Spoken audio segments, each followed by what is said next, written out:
I don't really share the story with anybody. I'm going to tell you. When would you say the peak of fame was for Hulk Hogan? MTV jumped all over it. We had Liberace, Muhammad Ali, every celebrity you could see. And then that night when I came to the building, he put a gun to my head. It was a mob mentality. Get out of here. My mother got my money for him. What year is this? And the more evil and the horrible stuff I did, the more people cheered me. What a dirty, creative play. I was talking like a man, but I wasn't being one. What do people not know about fame? Cher sent her limo for you. It's downstairs. She wants you to come over and have dinner with me. What? Cher? Vince and I have talked. If his father knew what we were up to, he'd roll over in his grave. What was your first interaction with Trump? He's the same guy now that he was back then. He hasn't changed a bit. We even used him in the ring. My chest was against his chest, and when he took that last breath, I went, ah! I jumped back. I felt something come out of his body. This is much more important than business. Wow. No, this is a spiritual revolution.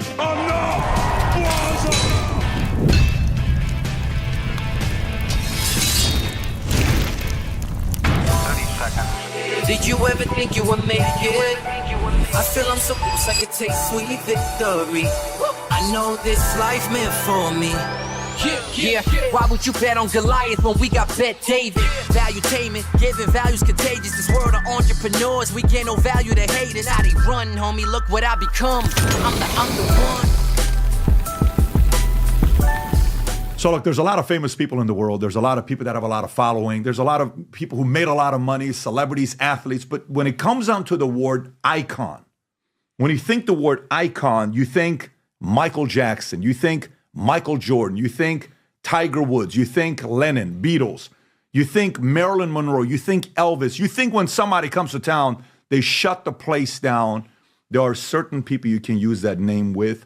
My guest today is in the community of icons. It's the one and only Hulk Hogan. It's great to have you here today. That was very kind of you to say that. Well, you are an icon. Very cool. Thank you. Yes, it's you know, there's certain people when you think about, and by the way, we were talking about this we're like, hey, who would you put in the icon category? We're trying to come up with all this. I'm like, man, this guy, this is in that category.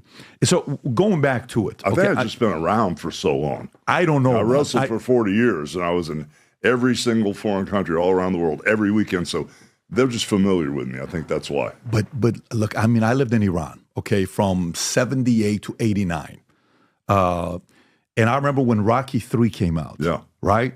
And I'm watching you pick them up. And it's like, this is just a regular match. We're doing it for entertainment. And you throw them over.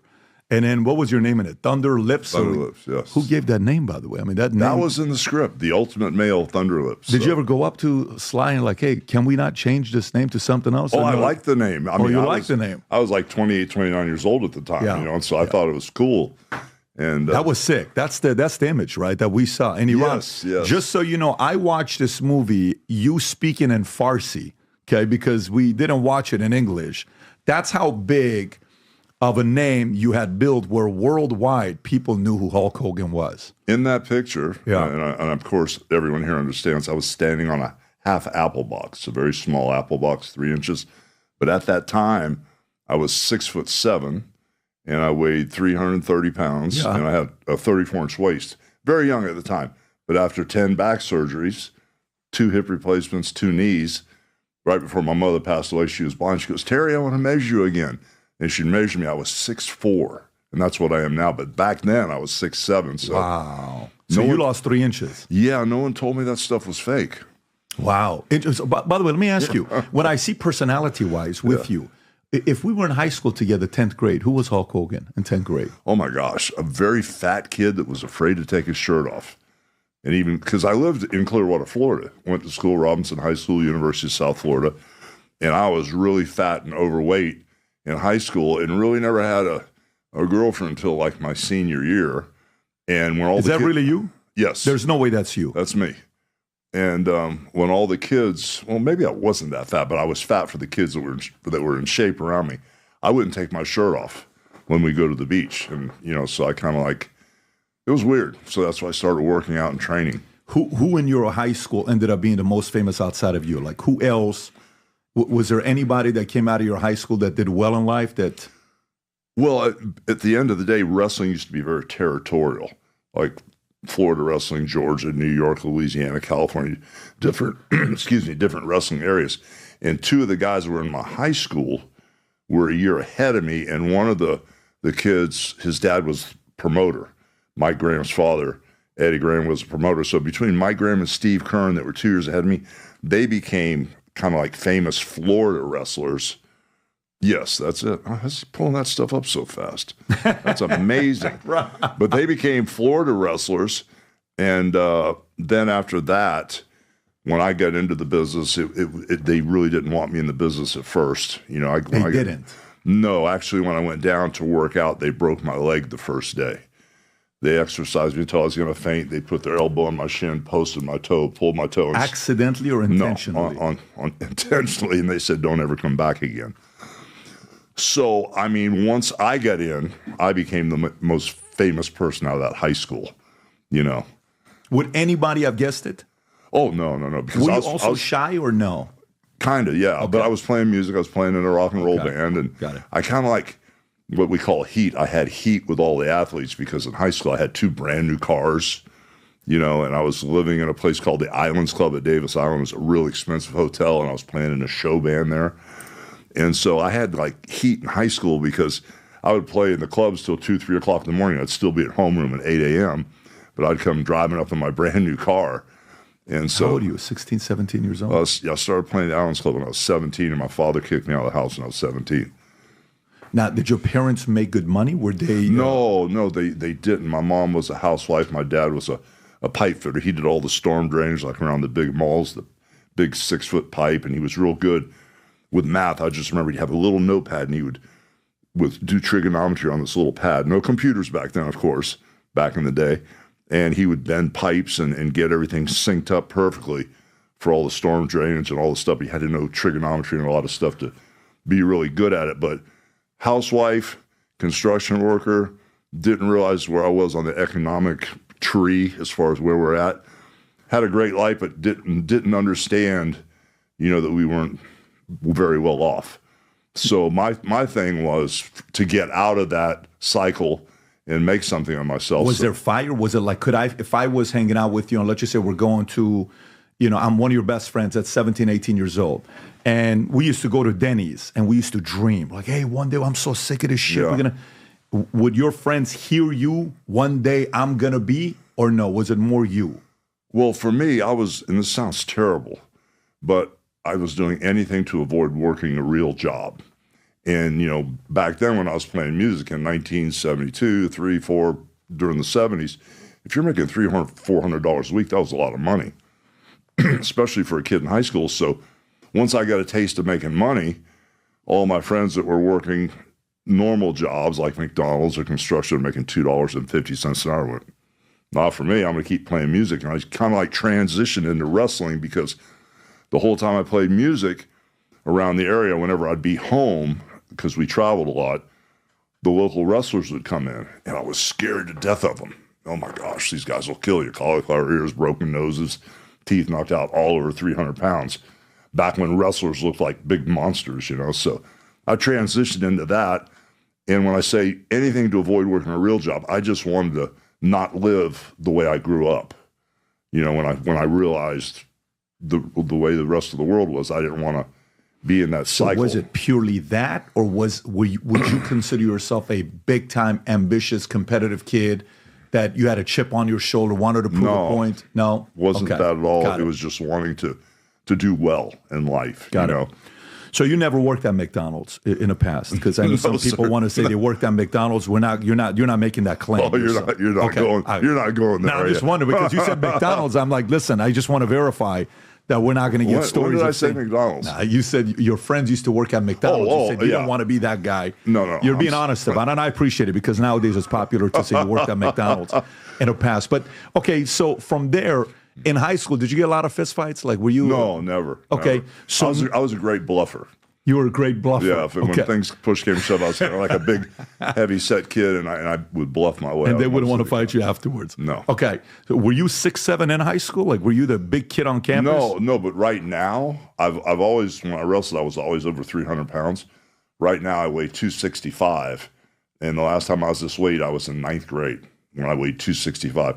That picture that you showed earlier, I had lost a bunch of weight because I got a girlfriend, and I dropped a bunch of weight, before I, ran into her. Did you lose the weight because of the extracurricular activities, or you lost the weight to look good for your girlfriend? I lost weight because I was really attracted to this one girl, and she wouldn't give me the time of day. And it took me about 2 years to lose the weight, but then I found a different girl that liked me. So I was motivated by the opposite sex. Very cool. Were you good with the ladies in high school or no? No. Okay, no. so that came later on with the skill set, or no, that I'm was still never. not good with them. I'm not real good. with them. I'm not real good with relationships. But this new marriage I have, my wife is a believer of my Lord and Savior. So we are right on track and perfectly synced Very up. cool. Very cool. So now wrestling, the first time when you're like, I can possibly do this and make some money at it, and working out, is that kind of after high school where you're starting to hit the weights and you're putting the physique together and maybe I'm going to go wrestling? How did that happen? Well, in Florida back in the day, there was a real popular wrestler named Dusty Rhodes, the American Dream, and I became a huge fan of his. And when we were in high school, we could kind of like arrange our schedule when you're a senior, and I had shop class and then phys ed and then study hall all together. So shop class, we would start horse playing around. That would lead into the phys ed class, and then study class if we stayed for study hall or whatever that was, if we stayed for that.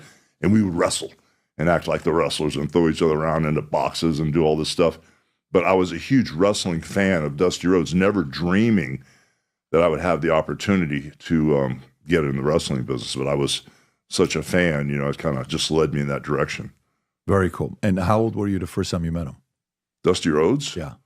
Oh my gosh. They used to go to a bar. There's 2 streets in Tampa called Kennedy Boulevard and Armenia. And on the corner of Kennedy and Armenia. Armenia Avenue, yeah. Literally Armenia. Armenia, yeah. Why would they call a street in Tampa Armenia? Well, you can pull it up. He's really good. Right here? Is that it? Is that Armenia Avenue? Well, it's called the Imperial Room.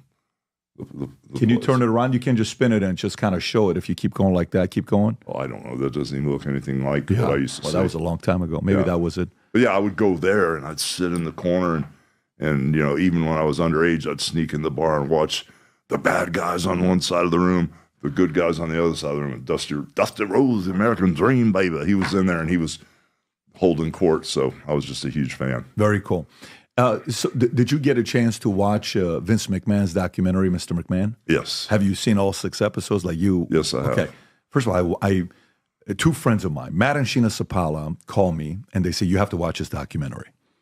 And I think it's Steve Avetian calls me and says, you got to watch a documentary. So I'm like, listen, it's 6 of them, 6 hours. I don't know if I'm really going to watch it. So Saturday night, I start, kids are asleep, wife's asleep. I said, I'll watch it on Netflix at 1.5. Mm-hmm. At 10 o'clock, I watched the first episode. I wake up at 6 o'clock in the morning to make sure I finish all the episodes. I was hooked. Yeah. I was hooked. Yeah. And when I watched it, but when I was done, like, a lot of people, let me tell you the real thing behind Vince McMahon. He's a bad guy. He's this. I don't know about you, but when I watch it, I mean, you're in it. So you're watching it from a different perspective than I would watch it. The documentary made me like him more. Did you get that feeling as well when you watched the documentary? Well, I know him very well. Right. Very, very, very well. And actually, I worked for his father first. And I worked for his father in New York, oh my gosh, between 78 and 80. And then I got fired by his father for doing the Rocky movie.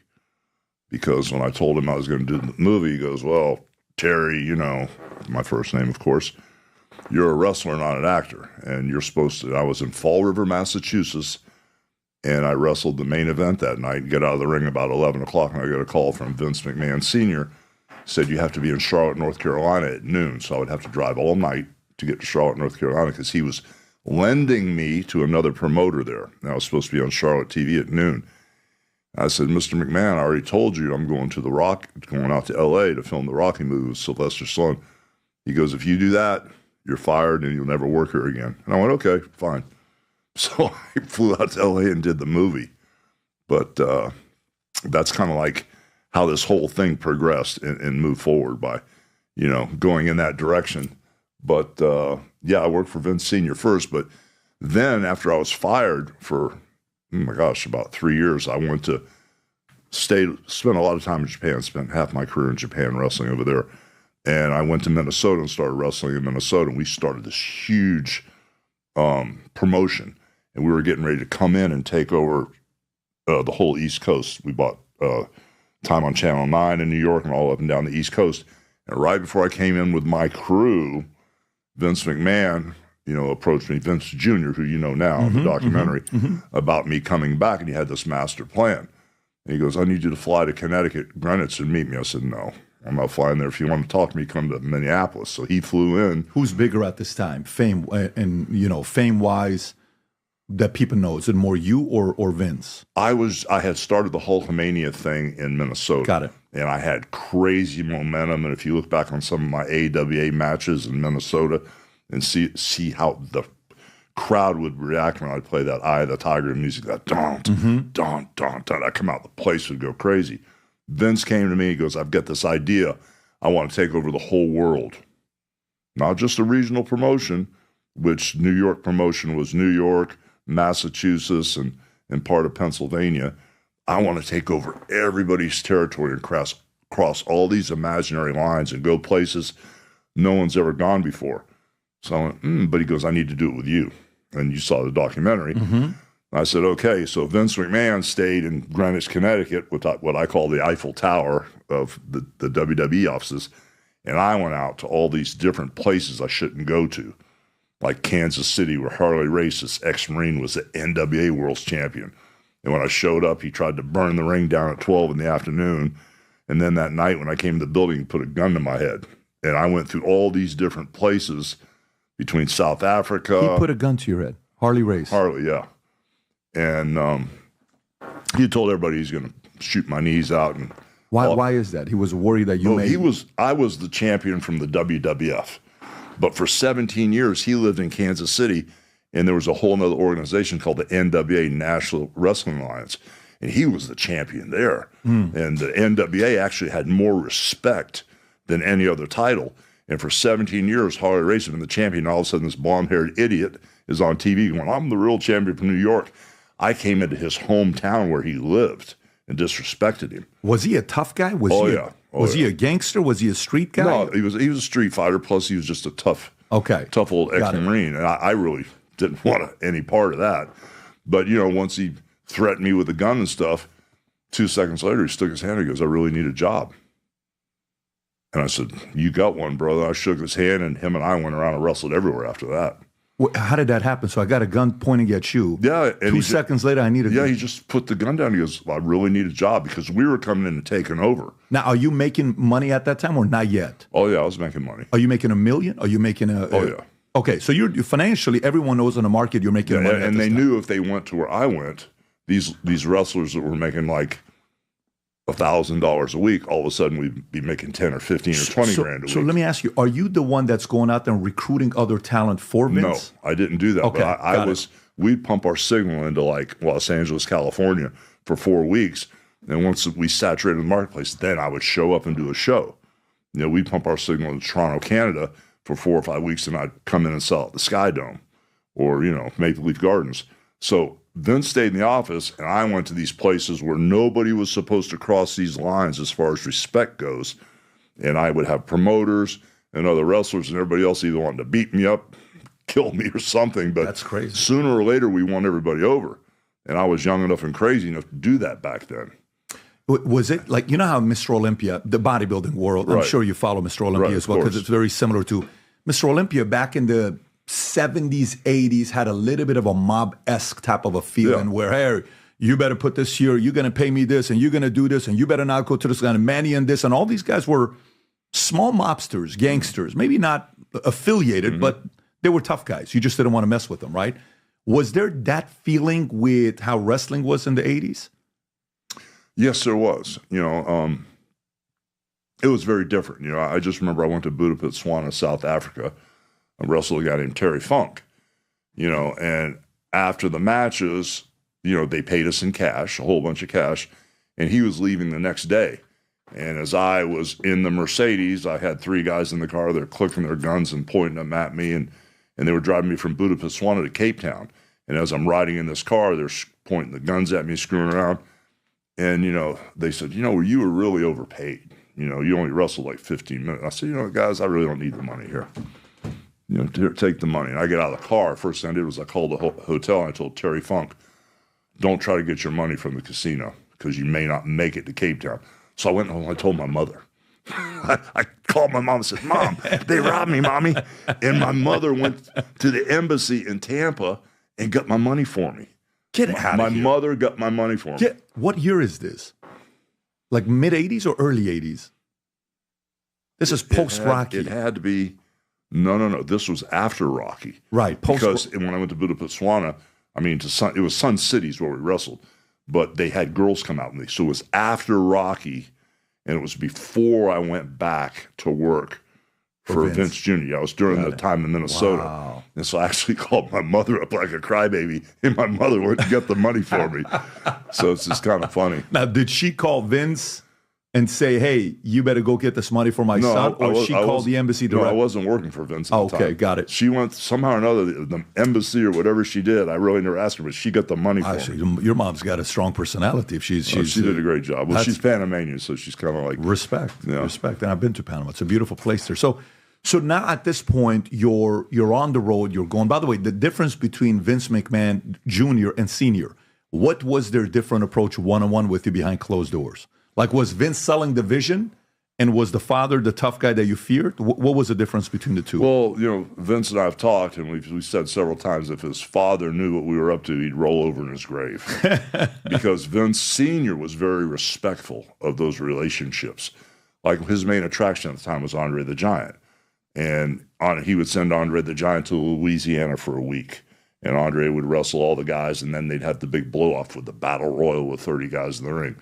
And then he'd send Andre to Georgia for a week and do the same thing. Then Minnesota for a week and do the same thing. Because Andre was such an attraction, you just couldn't keep him in New York all the time. So Vince was very respectful. Vince Sr. was very respectful of the relationships of all the promoters and all the small territories around the country. So when Vince Jr. took over, and he came to me, because at the time I was on a crazy roll in Minnesota. I had figured it out. I had the notoriety of the Rocky movie. I'd figured out how to work a crowd, and I really had the art form down at that time, and my timing was impeccable. I had everything lined up, not only media-wise, but in the ring. My timing was good, and I could work with anybody that, when Vince and I got together and decided to try to take over all the territories and do this global juggernaut theory that we had, if Vince Sr. would have known about it, he would have killed both of us. Because of the relationship. Like, hey, you can't go to that territory and take their guys away. We broke all the handshakes. So in the mob world, they would call that omerta, right? Like, breaking silence or whatever. And there was a certain code between the 5 families, right? The commission with Lucky running the whole thing. Right. Was Vince's father the one where we don't break this code? That family's this, we don't cross the line. And you guys came in and said, forget about it, we're going after everybody. And to do what we did, if you think back, like when I started in the 70s, and they broke my leg the first day, you couldn't do that to a kid now. You couldn't take some kid and take him to a wrestling school and break his leg. The business has changed, But back then, when we crossed all these imaginary lines and broke all these handshakes, it was a mob mentality. That we have to stop these 2 clowns, Vince McMahon and Hulk Hogan, from doing this stuff. But we were making so much money and doing so well.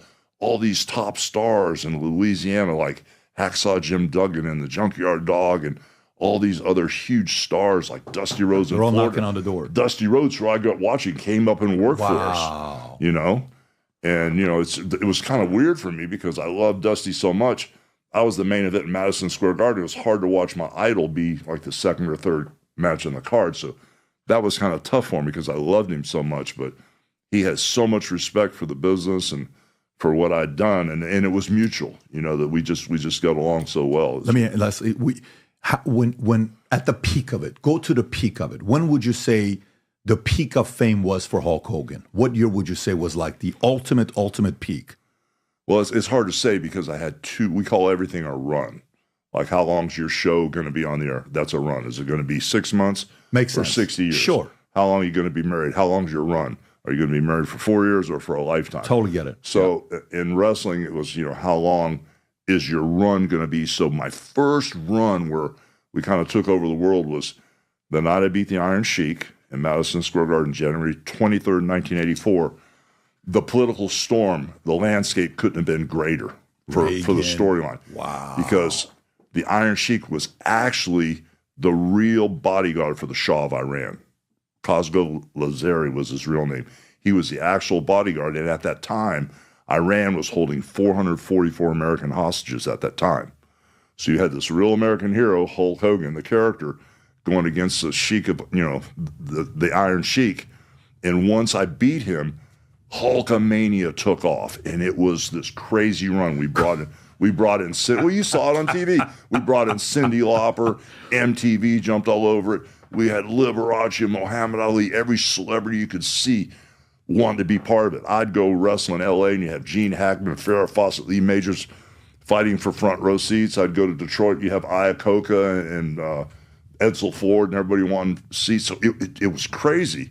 But it's so hard to say which was, the bigger run, because right after that, Vince and I had a little blowout. After about 10 or 12 years, I went to work for Ted Turner for 10 years. That's the Bischoff, right? Eric Bischoff? Yeah. Okay. And I had the black beard, and I became Hollywood Hogan, the bad guy.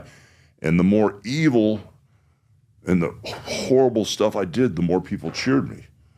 So the worse I got, and the nastier I got, and the meaner I got, and the evil, as evil as I could be, the people cheered me. Because I had this built-in following of people that they thought it was cool, that I was spray painting the belt and spray painting all Ted Turner's trucks and the TV trucks. It was just nuts. So that second run, like I said, the second run took off almost as good as the first one, but I would have to go back to digress and kind of contradict myself and say that first run, when we first took off with the red and yellow, it was so positive, we changed the whole landscape of wrestling. So that was bigger than NWO. You're saying the first one was bigger. I'm not saying it was bigger. It was the first time it happened, so it was more exciting. When was it where you couldn't go outside? You're like, I'm sure it happened early, because it's like Shaq walking outside. You're going to spot the guy. He can't go anywhere because he's 7'1". But you're a big guy. But when was it where you're like, something's going on? Well, the first time I really became real aware of it, people kept saying, oh my gosh, you don't realize how big Hulk Hogan is, this Hulkamania thing. I was just working. I had my head down. All I cared about was working. And it hit me really big when John Stossel from 2020 wanted to talk to me, and he goes, the headline of the New York Post says, Jackie O or Mr. T or whoever, I can't remember the names they said, but Jackie O and somebody else can walk down the streets of New York, but Hulk Hogan can't. So John Stossel came to find out if that was true. So John Stossel came, and as we were walking down the street in New York, he wanted to put me out in front of Madison Square Garden. I said, no, don't do that. We'll get killed. Take me over to Fifth Avenue, where there's not a bunch of wrestling fans. As soon as I get out of the car at Fifth Avenue, we got mobbed. And all of a sudden, as we got mobbed, that was when the first time I realized that this wrestling had gone mainstream, that this Hulk Hogan character had crossed these imaginary boundaries and became a media star, not just a wrestling star. So that's when it really hit me the first time. And what was there a moment where you're being invited to parties and you're like, I can't believe I'm at a party like this? What were some of the moments and who you got a chance to meet where for the first time you were even starstruck? You say, I can't believe I'm meeting Michael Jackson or Michael Jordan, whoever some of these names are. Or maybe you never experienced that. Oh, I did. And both, it's kind of like two trains of thought you just hit me with. The first time, I kind of like freaked out. I met tons of celebrities, met a lot of people. Michael Jackson met a lot of people, and this is kind of weird. But the first time I really freaked out and started shaking and got nervous, and the only person that's ever happened was when I met Jerry Springer. I was a huge Jerry Springer fan, okay? I was a huge, because he just passed away, I think, a few months ago or last year. Yeah, so I was a huge Jerry Springer fan. But the thing that really shocked me with the celebrity thing, I was sitting at the Twin Towers one day with my wife at Vince's birthday party, and this cop comes up and taps me on the shoulder. And I said, yes, sir. Now I'm sitting with my wife, right? And The guy goes, "Oh, Cher sent her limo for you. It's downstairs. She wants you to come over and have dinner with him." I go, "What? Cher? What are you talking about?" No, the Cher, the singer. I didn't, I said, "Get out of here. What are you talking about?" But, it's kind of weird because she thought she'd just send a car and I'd jump in and come running over there. And then another time. Did you go or you didn't go? No, brother, come on. No, but I was with my wife. I wouldn't do that anyway. Oh, wait. She didn't want to have dinner with you and your wife. She just wanted to have sent the car for me. This is kind of like when Madonna went to Antonio Banderas when he's married. He's like, "Hey, can I spend some time with you tonight?" Something like that. I got you. There's another one. When Madonna put that book out, the S&M book, I can't remember what they called it.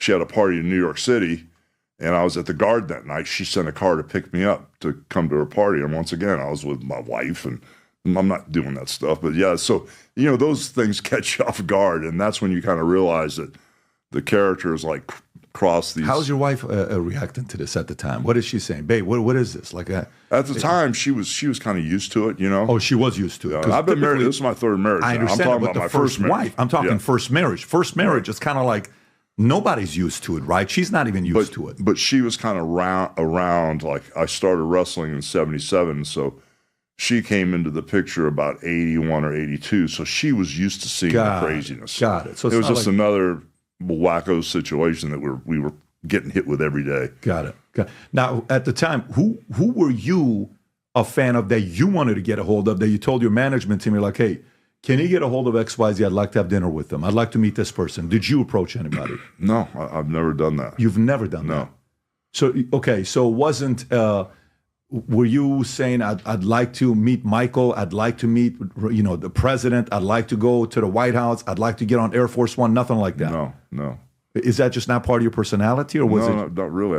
I've never been like that with people. What was your first interaction with Trump? First interaction with Trump was we rented the Trump Plaza for WrestleMania 4 and 5. And it's kind of funny because I get some pictures on my phone where I'm in the middle of the ring doing the ear thing and I'm bleeding like a pig, and you can see him sitting in the front row just cheering and having a blast. But the first interaction with Trump was WrestleMania 4 and 5. And, I didn't think he'd come to the show, but he was there early, came in the dressing room, met all the wrestlers. Is that him? Is that the one, Rob? Oh, that's probably one of them. Yeah, that's probably one of them. So he came, his back there, was meeting you guys, talking to you, shaking hands. Yeah, came in the back, met all the wrestlers, and actually sat down and started talking to us. I was really surprised. And then they said he was sitting in the front row.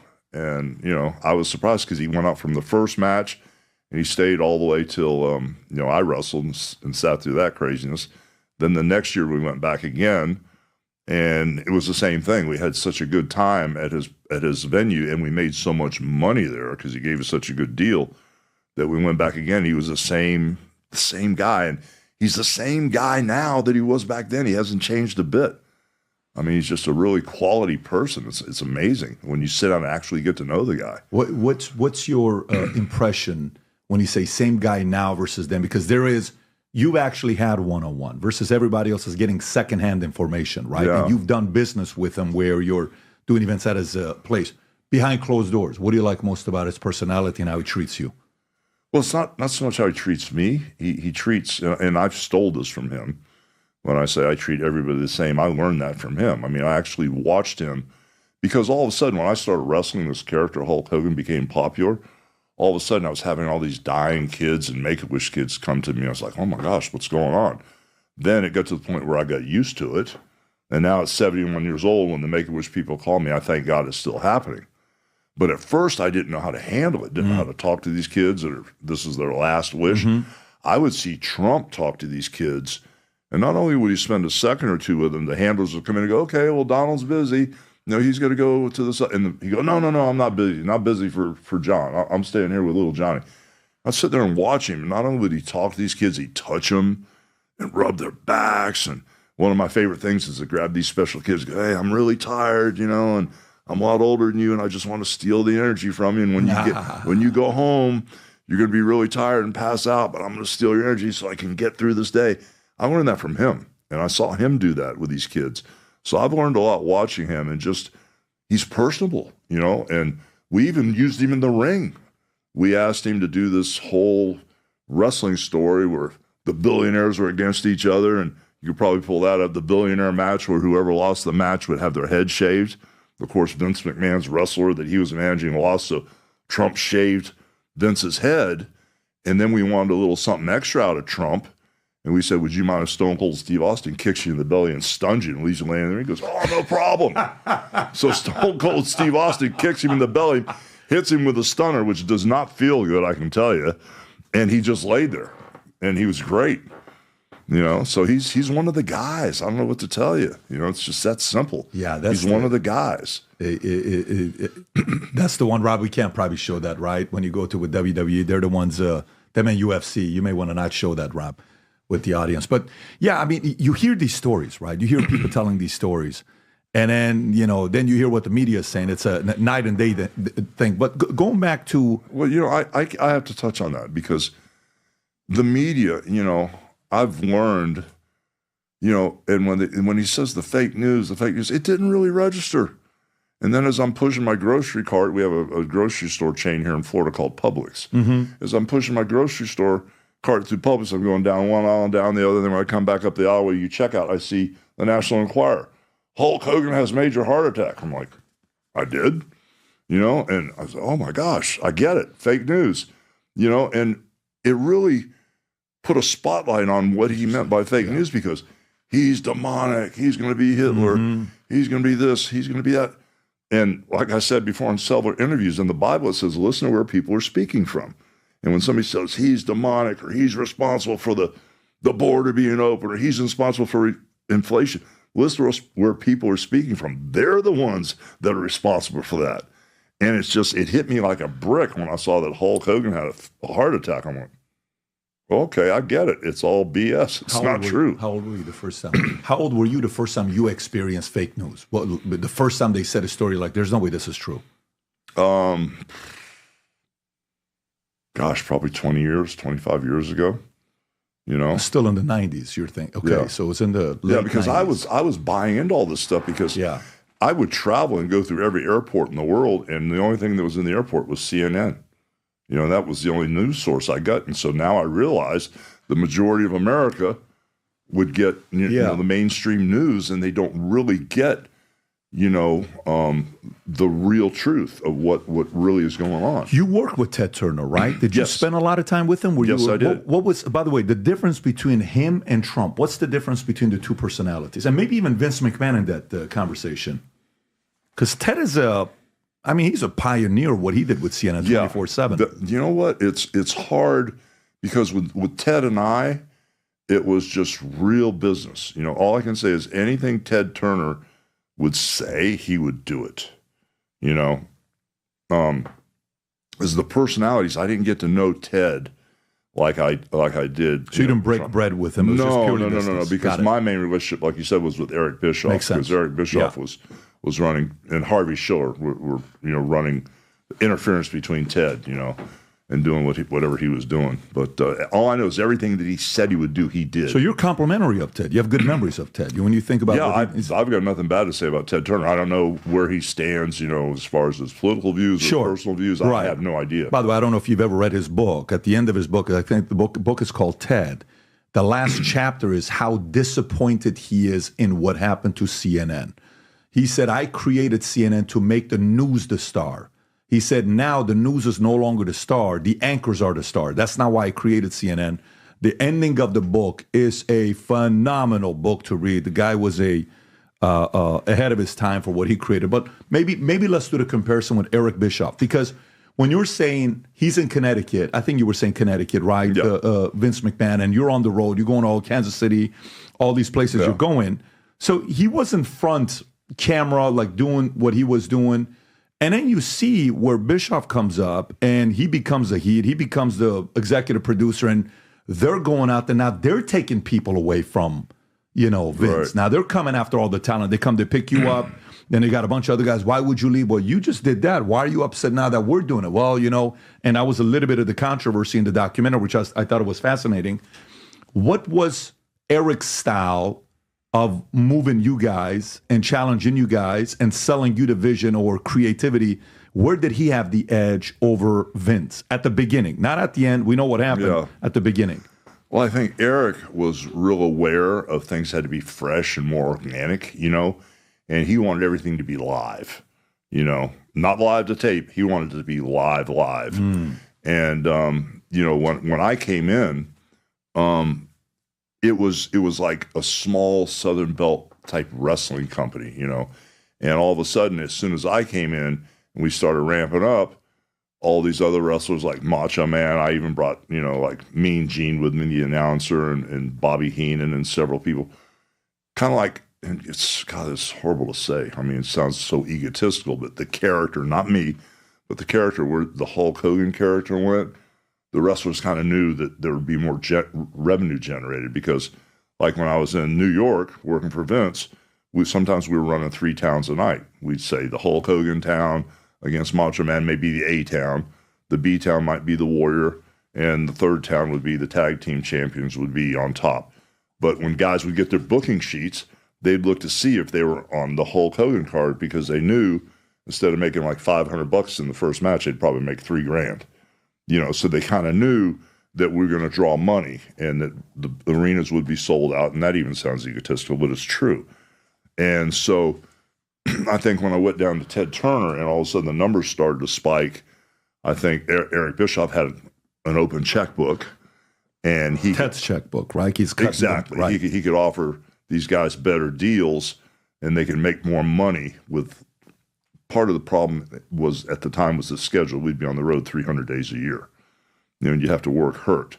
But Erik gave these guys an opportunity to work a lot less and make more money. So it made sense to make more money and be able to be home with your family. Is that what you were selling to the guy, saying, look, this guy I'm working, I mean, from 300 days, what are they working, 200, 150? Or was it a dramatic? Yeah. Oh, 50% less. Yeah. Well, it was, I'm not saying 50, but it was around 50. Okay. Because I didn't work as many days as the other guys. And he's still making the same kind of money while he's doing that. You don't have to do. Making more money doing 150 instead of 300. Yeah. And one of the things that I thought it was very dirty, but I thought it was very creative, where they're like, okay, you don't need to watch a show because we're live days we recorded. Here's who won. This person tapped out. This person. What a dirty creative play to say it in advance where the other guys are not live. So you're having people giving you an update on what's going on. Why am I going to watch it? I'm going to stick around and watch you, Bischoff. That was very creative. There's no substitute for victory. Yeah, I mean, and he even talks about his podcast today is called the 83 Weeks. I believe he calls the podcast 83 Weeks.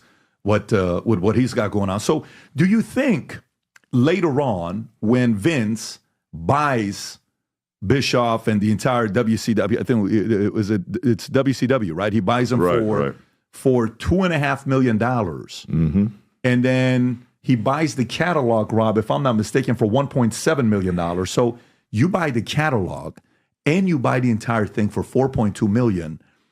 But do you think without Bischoff, if there is no Erik, Vince is not forced to recreate himself to become who he becomes next? Like he almost needed an Erik as an enemy? Well, competition is always great, especially in the wrestling business. And at the time, there was a situation where Eric Bischoff was trying to negotiate a deal to buy WCW. And he had an investor named Brian Badal who started some type of sports network or something. I'm sure he can find it. And so it was around 55 million bucks or whatever it was. But then all of a sudden that time came where Ted Turner emerged with American Online. And basically, they didn't want wrestling as part of their portfolio because on TBS and TNT, we had the 2 highest rated shows on Turner's network. But they wanted movies of the week, new programming, and Turner Classics. So at the end of the day, when American Online merged, Ted Turner kind of like disappeared and ended up kind of like at the back of the hallway, if I could say it that way. And American Online kind of took over. And instead of Erik coming in and buying it at the time, the only thing that was less was there were no TV rights. So the only thing that was left was basically the logo and the library. At that time, I didn't think of the library. So my thing was I called Vince, even though I was his competitor at the time and trying to put him out of business for 10 years. I wouldn't even say try to put him out of business, but try to be a bigger company than him at the time. I called Vince. I said, "Hey, Vince, WCW's for sale, and Erik's not buying it. You can probably just buy it for pennies on the dollar, maybe $3 or $4 million bucks." I didn't even think about the library. So that was his idea to buy the library. What did he do with the library, though? Oh, he's got a 24-hour network, the WWE network. And by the way, Ted Turner got screwed in that American Online, Time Warner, whatever that was. If you ever read the book and read the story, that deal didn't go his way. He could have made an additional $7, $8, $9 billion, but it ended up not. Again, the deal, he lost air control, and he was a founder. He was good with the ideas. He was a driver. People trusted him. He kept his word. And then once that was gone, the swagger that they once had, they just didn't have anymore. It changed completely. It was a completely different company to be working for once he was out of the And control then in position. that moment, did Erik realize, shit, I no longer have Ted backing me up. I got to go knock on the door with Vince. And were you part of that conversation? Like, did Erik come up to you and say, "Hey, I'm thinking about going to Vince," or maybe can you put me in contact with Vince? Or was it organic the way it happened? That transition is a little blurry for me right now because after that happened, I think I just my body pretty much shut down on me, and I ended up having like 25 surgeries in the last 10 years. Like I said, I didn't know that stuff was fake. No one told me. And I went ahead and started helping with a show out of Universal Studios called Total Nonstop Action Wrestling, and this lady named Dixie Carter owned it. And Erik came in to help produce the show, and I was there like for 4 years.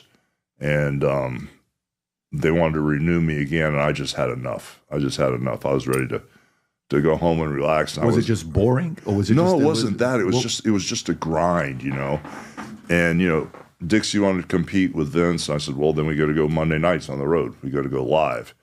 And we went out, and to compete with Vince, $50, $60 million, $70 million isn't going to do it. You need an influx of money consistently to compete with that monster up there.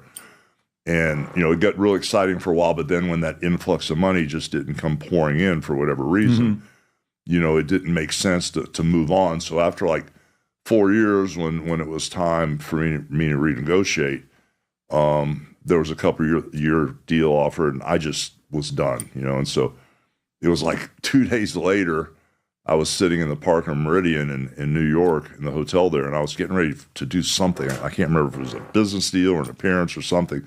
I get a phone call, and it was Triple H, the son-in-law. He goes, "Hey, Terry, we heard you didn't re-sign, and Vince wants to talk to you." I said, "Yeah, man, put him on the phone or whatever, or call me." I can't remember exactly how it happened, but he goes, "I'd like to come back and you to come back up here, and wrestle The Rock, I said, "Yeah, that might work."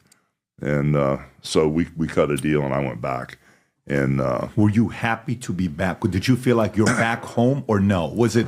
It's kind of like, you're a player, you're playing for one team, and you have a run. You win a couple of World Series or Super Bowls or championships, whatever you want to call it. Then you get traded, and you kind of go, and you're at a team. You're like, yeah, whatever. I'll come and show up and play the 82 games, the 162 baseball, whatever it is. But man, I'm a real Yankee. Yeah, I'm a true Laker. Right. Did you feel like you're coming home back to the Yankees? Yeah, I did. I felt like I was coming home, and the whole idea was for me to come in as the bad guy, to wrestle The Rock. And of course, I wanted Kevin and Scott, my partners, to come with me from the NWO. And when we were going in there, we talked and said, "Hey guys, these guys in the dressing room, we've been going against them for 10 years, so we might not get a warm welcome when we walk in there. So you better be ready." But we had Big Kev to hide behind, So we came in, and the guys were pretty cool in the dressing room. They knew it was business, but it just felt a little strange, And then once I went out in the ring, and got in the middle of the ring with The Rock in Chicago, and I listened to people, I said, "Oh, yeah, they're with me. They still love me." Yeah, and I was the bad guy. You're right. So I did everything I could to be an evil guy. I hit The Rock in the head with a hammer. I put him in an ambulance. I put chains around the ambulance. I ran over the ambulance with a semi twice. Did everything I could to get him hating on me. Yeah. And so WrestleMania 18, I go out to wrestle The Rock, and they just cheer me out of the place, because they're just loyal to a fault, the wrestling fans. Yeah, that's got to be. And by the way, was it something where is there also a love affair with different fans? Or to you, it's just my fans no matter where I go? You know, it's a different kind of a love you get from your kid and a different kind of a love you get from your wife, you know, somebody you love, mom, sibling, friend, versus the fan love is different. Would you say there's a different affinity with the fans? When they do something, they're like, man, you guys still care about me. You guys still pay attention. I'm still selling out. I still matter. Is there that kind of a feeling? Yeah, it's real. It's transparent with the fans because, you know, not only do they watch Hulk Hogan, the character, and they've seen the sacrifices. I mean, I got this wrestling business in my blood. You know, I had a chance to do the movie thing and stuff like that. And after about 22 movies or whatever, I tapped out and I came back to wrestling. And, you know, I had a chance to get launched with Bob Evans at Paramount and do the John Wayne thing. And I'm going back to wrestling. But it's just so weird because when you think about the fans, it's more than just fans and a character. They know me as a person now, and they've seen me make mistakes career-wise. They see me make mistakes personally. They see me crash and burn career-wise. They see me crash and burn personally. I've got so many scars on me from being a real person. I'm more like them now, and they can relate to me. Oh, my gosh, Hulk Hogan, Terry does make mistakes in business and in his personal life.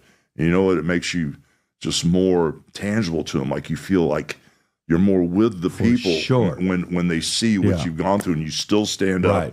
You still keep moving forward, you know? Right. You know, the president and I were talking last week, and I said there's 3 phases every father and son goes through. You idolize them, you demonize them, you humanize them, right? And sometimes that happens with your voters, for you, with your fans. Everybody idolizes the Hulk. Then they demonize him. You know what? I can't stand him because... And it's like, oh, man, I love this guy. Humanize him. He's human like me, right? It's like that one famous song that I think Geico uses. What's the song? I'm only human, right? Who doesn't born to make mistakes? You know what song that is, right? So go back to it with wrestling. You're saying you came back to your love wrestling. Was it you came back to your love wrestling, or you came back to your partner and the guy you like working with the most, Vince? Which of the two would you say was more of? Well, it was both. Now, I really love working with Erik. You know, he was wide open for suggestions, you know, and he kind of let me run amok, which was cool. Vince would kind of like keep a little harness on me, you know, when I come up with some crazy ideas. Erik was more open. And in saying that, as much as I loved working with Erik, it was really fun to actually come back home and get in that big machine and that banner of protection that Vince and the whole WWE has for you, and they make sure things are done right. Yeah. And, you know, when you go to do an appearance or when you go to the ring or when you're involved with them, I mean, they don't miss a beat, you know, and there's no holes in their boat. That's why I like going back there. Was there a, like, you know, there's a difference when you're working with a guy who is green, phase 1 Vince, right? 81, 82, whatever the year was when you guys spoke, when he's like, hey, let's go do this together. My dad can't know, but let's you and I go do this, right? So that's a green Vince. Hey, I'm going to do better than my dad and XYZ.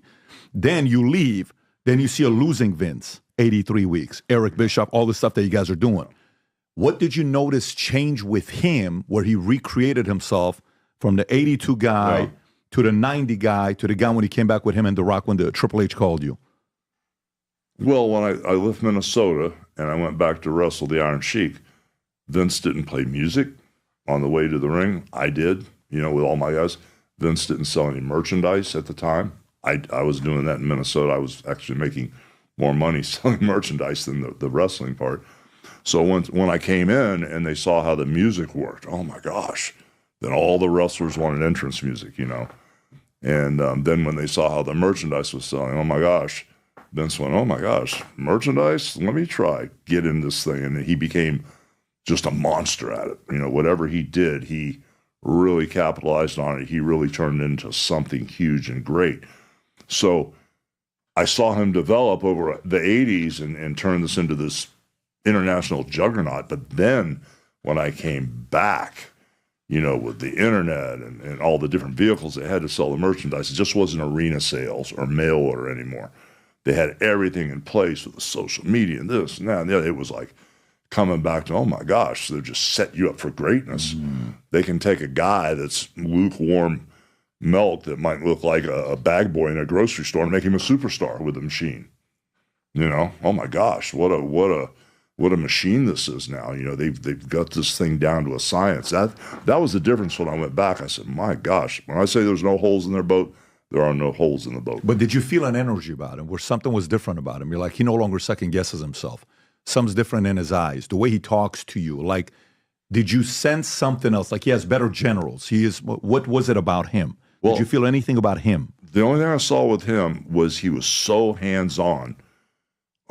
He worked even harder than before. It kind of caught me off guard because, you know, when I was there before, I didn't have to deal with writers. You know, everything I said, such as the speech at the Republican convention, that's all me.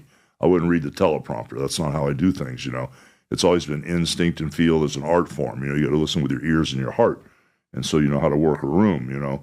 And so when I went back, all of a sudden they got 25 writers, you know, and they're assigning me a writer to write my promo for me. I mean, you know, this kid that's 26 years old, that used to work for NBC, is going to tell Hulk Hogan how to be Hulk Hogan. I was like, really? You know, so I would be going out to open the show, and I'd be standing at the gorilla position, which is right before you walk out of the curtain to go in a live crowd, and a writer would come up and hand me a stack of papers. They were hot. They just printed them. I went to Vince. I said, really? Are you kidding me? He goes, no, don't worry about it, Terry. I just throw the papers up and walk out and do my thing. But what I saw with Vince was he was working harder than before. Even with the 25 writers, Respect. He would grab the show and then we're going live at 8 o'clock. He'd grab the show at 6 o'clock and rewrite the whole show himself, you know, and then there'd be a post-production meeting. You know, if you're the main event, you're in the building at like 11 or 11:30. He'd have a post-production meeting. You'd stay in the room till 2 in the morning. I'd run back to the hotel room. He'd be banging on my door. Let's go work out. Come on, monster. Let's go. I said, are you crazy? I ain't going out there.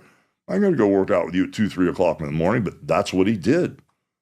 No shit. Oh yeah, and he was working harder than ever. Did he ever tell you where that fire came from? Was there like was there a chip like, I'm going to prove to you guys that I'm above and beyond everybody? Or was it just in the love of the game? He loved it, man. He just loved the business. Wow. You know? Was he fun to be around? Even the last, yeah, he was. And he had his family with him. He had this monster, I called it the slave ship because, just fly with me to Monday Night Raw. He wouldn't let you off the plane. Come back to Connecticut. Go here with me. This, that, I used to tease him. I used to call it the slave ship because, you know, he had his family on there. He had his daughter with him, you know. Shane was on the plane a lot. He had his son-in-law there, you know. So he was like traveling. He had his whole family with him. So why go home? Let's just keep working. Yeah. But his work ethic is, you can't touch it. And the dynamics of the family, the way they made it work was, again, the documentary was very interesting to me. The son, you know, what he wanted to do and who he wanted to be. I kind of liked him, his son, in the documentary as well. And the daughter, Stephanie, with Triple H, and then all the different stories with, you know, Bret Hart. It was just all the emotions mixed into one. It's got to be the best documentary of the year, Rob. I mean, there's a lot of great documentaries. That's got to be one of the best documentaries of the year.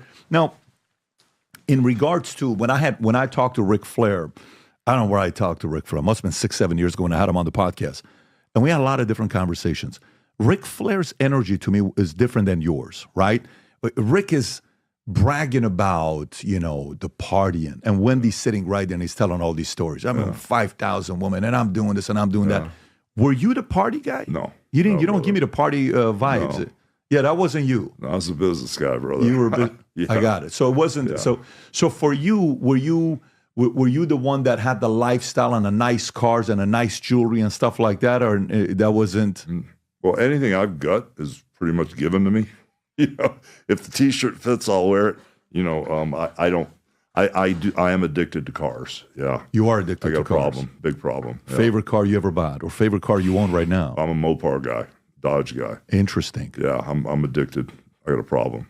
Really? So you go to DA meetings? I got a big problem with cars. Yeah. Dodge Anonymous, right? Yeah. Did you say Viper? What car did you say? I've had probably 10 Vipers. I just bought a couple more cars. Oh, there's the old one. Yeah, I gave that one. I auctioned that one off at Meekum for charity. Yeah, there's an old 68. Ooh, that's a 71 446 pack Cuda. That's one of 8. That car's worth a lot of money right there. Ooh, there's a 69 Roadrunner. I've got 2 of them. How many cars? I had two black Roadrunners in high school. That's why I bought those cars. When you were making 300. See that one, the red one with the black stripes? Go back. That was my date car in high school. Is that the actual car? No, but I had to buy it because it's the exact same car. Got it. Had white bucket seats. This car's gorgeous inside, and that was my date car when I finally got a girlfriend. So let me ask you, when you told the story earlier on with your father, well, it says 17 years old, he kicked you out, and whatever the relation, when you said you went, did you guys, the relationship when you took off, did your dad come up and say, I had no idea this is what you were up to? Was there that moment with you and your father that he was proud of you? Oh, yeah. It was bad because, playing music and playing in a bar when you're in high school is not conducive, to someone that's trying to get through high school. So it wasn't part of his plan. He wanted me to do better than him, and for me to be playing music in a bar, it really upset him, So it didn't work out real well. And then, I ended up going to the University of South Florida, and I had a major in finance and management and a minor in music. And then finance and management. Yeah. And then when I quit the University of South Florida after about 3 years to go on the road with a band called the Jeannie Conroy Show. It was a show band with horns and did all the funky syncopated music, all the Tower Power stuff and all that stuff. That really upset him when I quit college to go play music again. And we just didn't really hit it off that well. And then when I started to get in the wrestling business, I would come by his house during the day because he had this driveway that he poured with asphalt, and I would do what we call jumping squats. And I did so many jumping squats, I'd do thousands of them a day that I actually tore his driveway up with my tennis shoes. This black asphalt driveway, I just destroyed the driveway. I'd do so many jumping squats all day when he was at work. And so he wasn't real happy about me getting in the wrestling business, He was not happy at all. And then I started in 77, and then in 1984, I flew my mother and my father up to Madison Square Garden when I wrestled the Iron Sheik. First time they ever saw you? Mm-hmm. First time they ever saw you? First time they ever saw me wrestle. And they flew up there, and there's pictures. There they are in the dressing room the night I won the belt. And that night he told me how proud of me he was, and I made the right decision. Yeah. Yeah, so that was a big night for me to have him there with my mom. What did it feel like when he said it to you? Because the vibes it is that that was tough, right? So what feeling did he give you when you heard it? It was great for him to tell me, that he was really proud of me. That night was a great night, but probably the best day of my life was when my father was on his deathbed, and we hadn't really had much of a relationship then, but when he told me he was proud of me, it made me feel like $1 million, But then the greatest day of my life was when he was on his deathbed and he accepted Jesus Christ as his Lord and Savior. And probably 3 minutes before he died, because he was, don't worry, Terry, it's all Mother Nature, which he's kind of right, but when he finally said those words to me, he goes, I just want to let you know how much I love you. I went, whoa, because I hadn't heard that ever since I was in high school. Wow. Yeah, so that was the greatest day of my life. And when was that? What was that? How long ago was that? Oh, my gosh. My dad passed. You could look it up. Peter Balea. I can't even remember the year now. Probably, over 20 years ago. December 2001. December 18th, 2001. 23 years ago. Yeah, but that was probably the greatest day of my life because, it was really, really cool. Were you a Christian at the time? Yes, I was. And did you ask him to accept Jesus Christ as a Savior? For years I had. But I accepted Christ as my Savior when I was 14 years old. But I derailed, of course, playing music and we all do wrestling, and then I came back to my faith eventually when I realized it was the only truth there was. So that was a huge day for me. So it was a miracle. It was great. Wow, is your mom still around? Your mom still? No, she passed. She passed after him. Yes. Well, sorry to hear, man, but the fact that that's the story, that is powerful. Yeah, it was a great day. Wow. And I don't really share the story with anybody. I'm going to tell you. The weirdest thing was, how you shake hands like this? Mm-hmm. I was shaking. I had his hand like this. My chest was against his chest. His face was right here.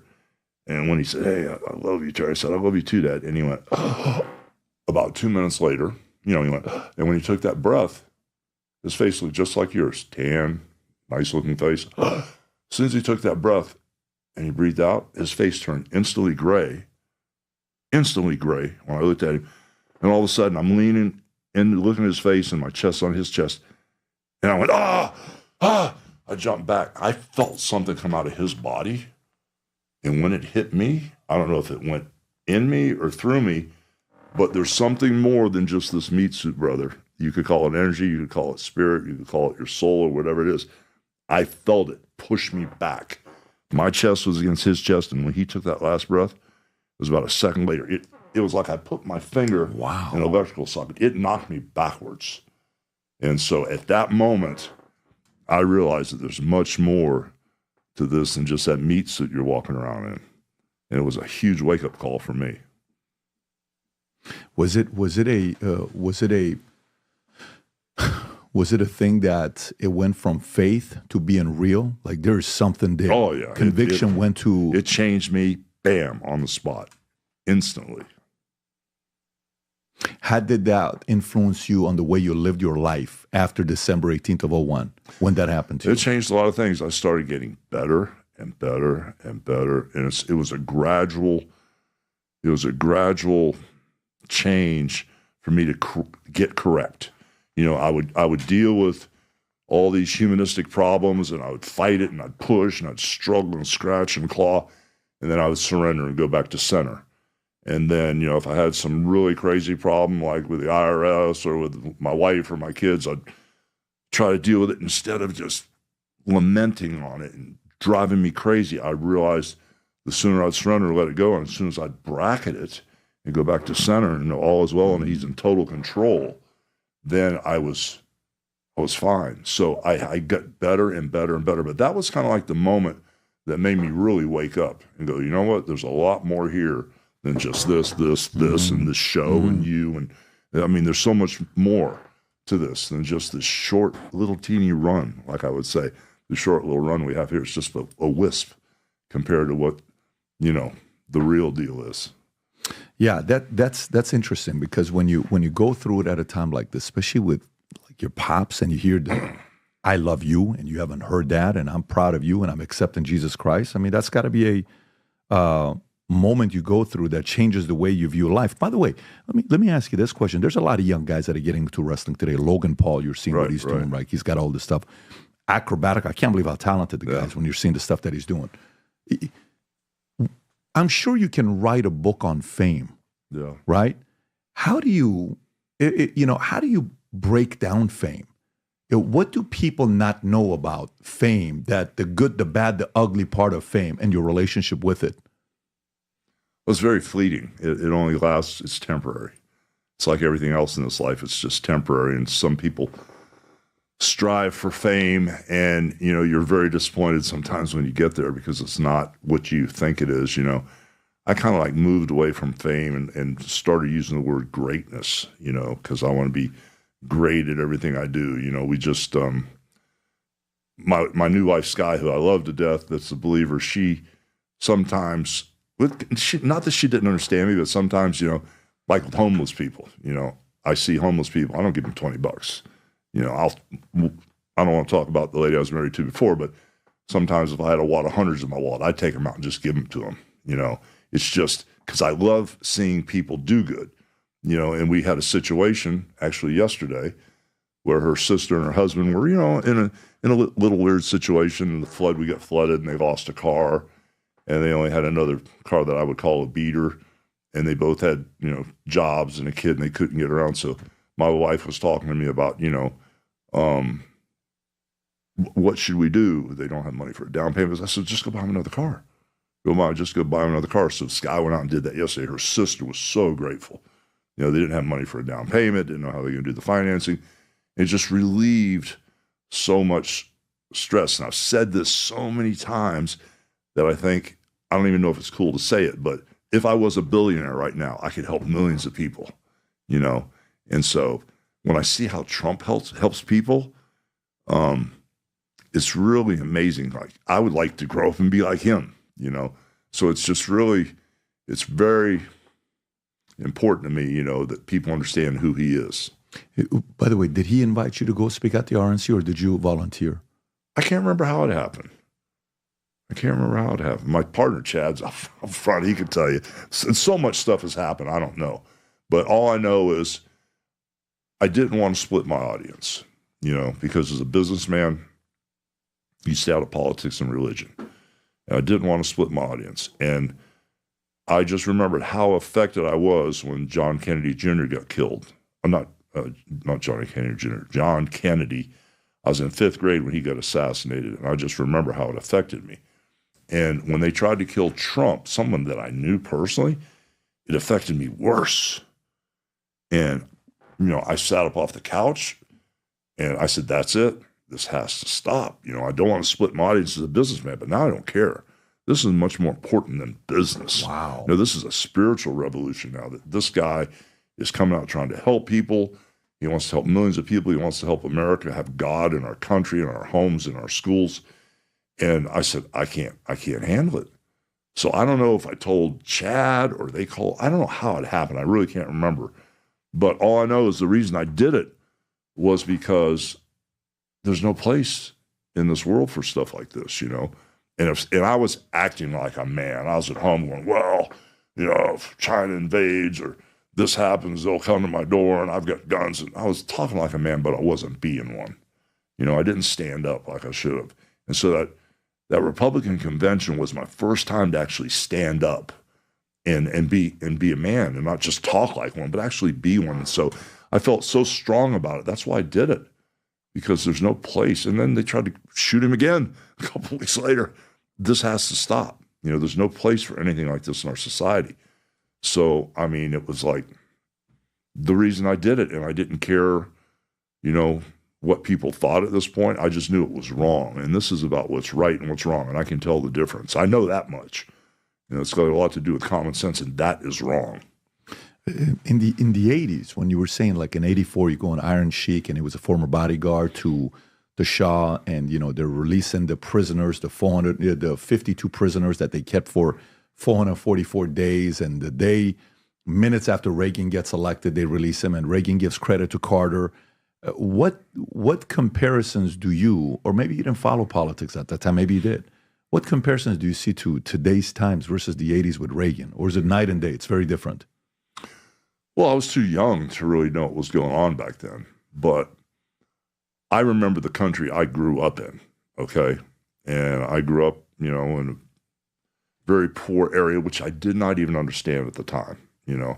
I got one bicycle, and when I was a kid, it got stolen. I never got another one. So, I mean, I didn't realize. I thought that was my fault, you know, and I understood that. I didn't realize that, you know, they couldn't afford to buy another one at the time, you know.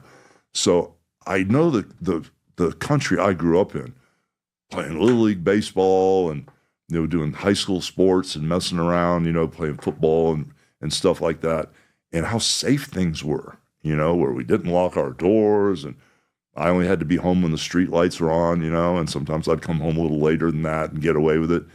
You can't do that nowadays, you know. I've got a beautiful stepdaughter, and when we're sitting in a restaurant and she asks if she could walk 20 feet to go to the bathroom, I say no, not unless your mother goes with you. And not stand outside the door. I mean, go in the bathroom first and check the stalls, because I don't know what type of person's going to be in there.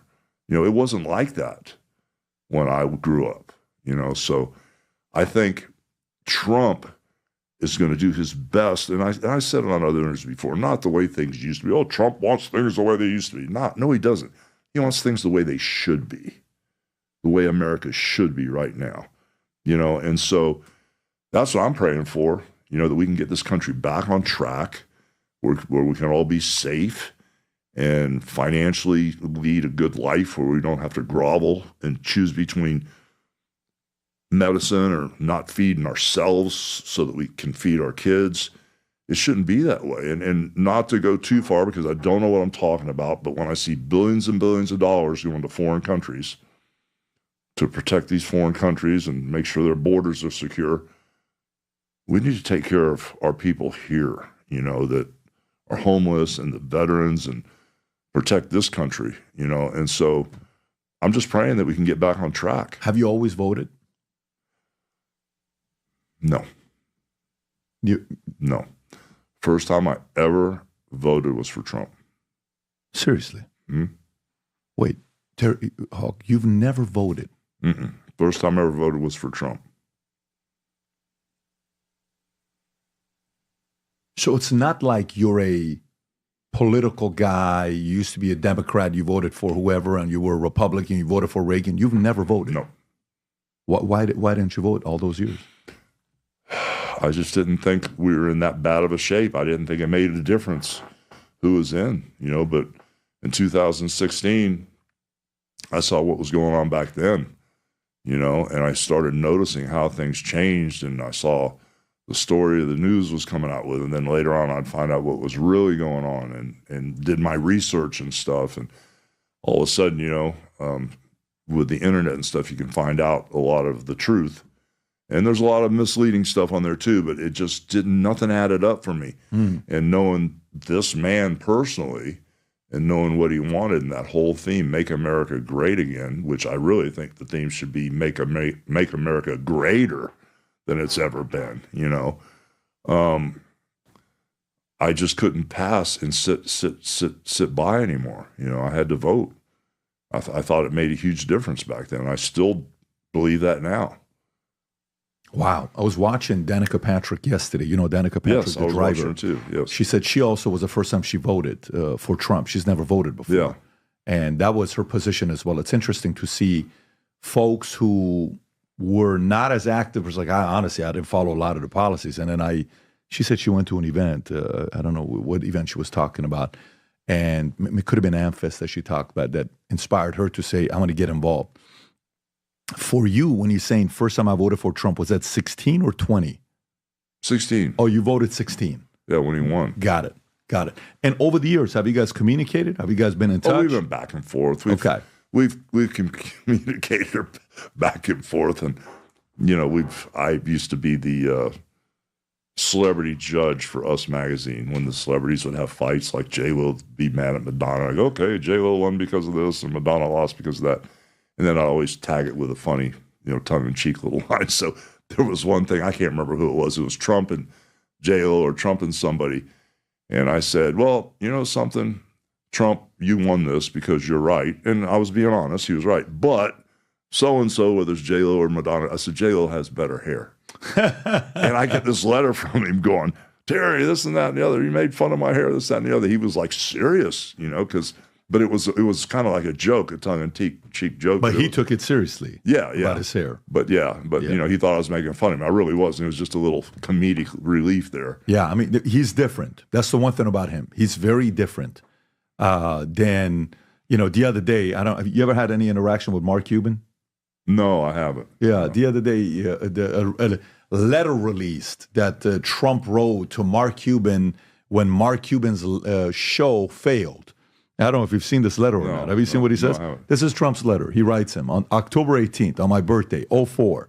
Dear Mr. Cuban, I am truly sorry to hear that your show has been canceled for lack of ratings. When I initially called you to congratulate you on the benefactor, little did you or I realize how disastrous and embarrassing it would turn out to be for you. If you ever decide to do another show, please call me and I'll be happy to lend a helping hand. Best wishes, Donald. And you got to realize, who writes letters like this? That's crazy. Oh my gosh, that's crazy. Well, at least you know how he feels. At least you know how he feels. Have you had any interactions with Elon? Have you and Elon ever met or spoken or no? No, we haven't. Got it. No, we haven't.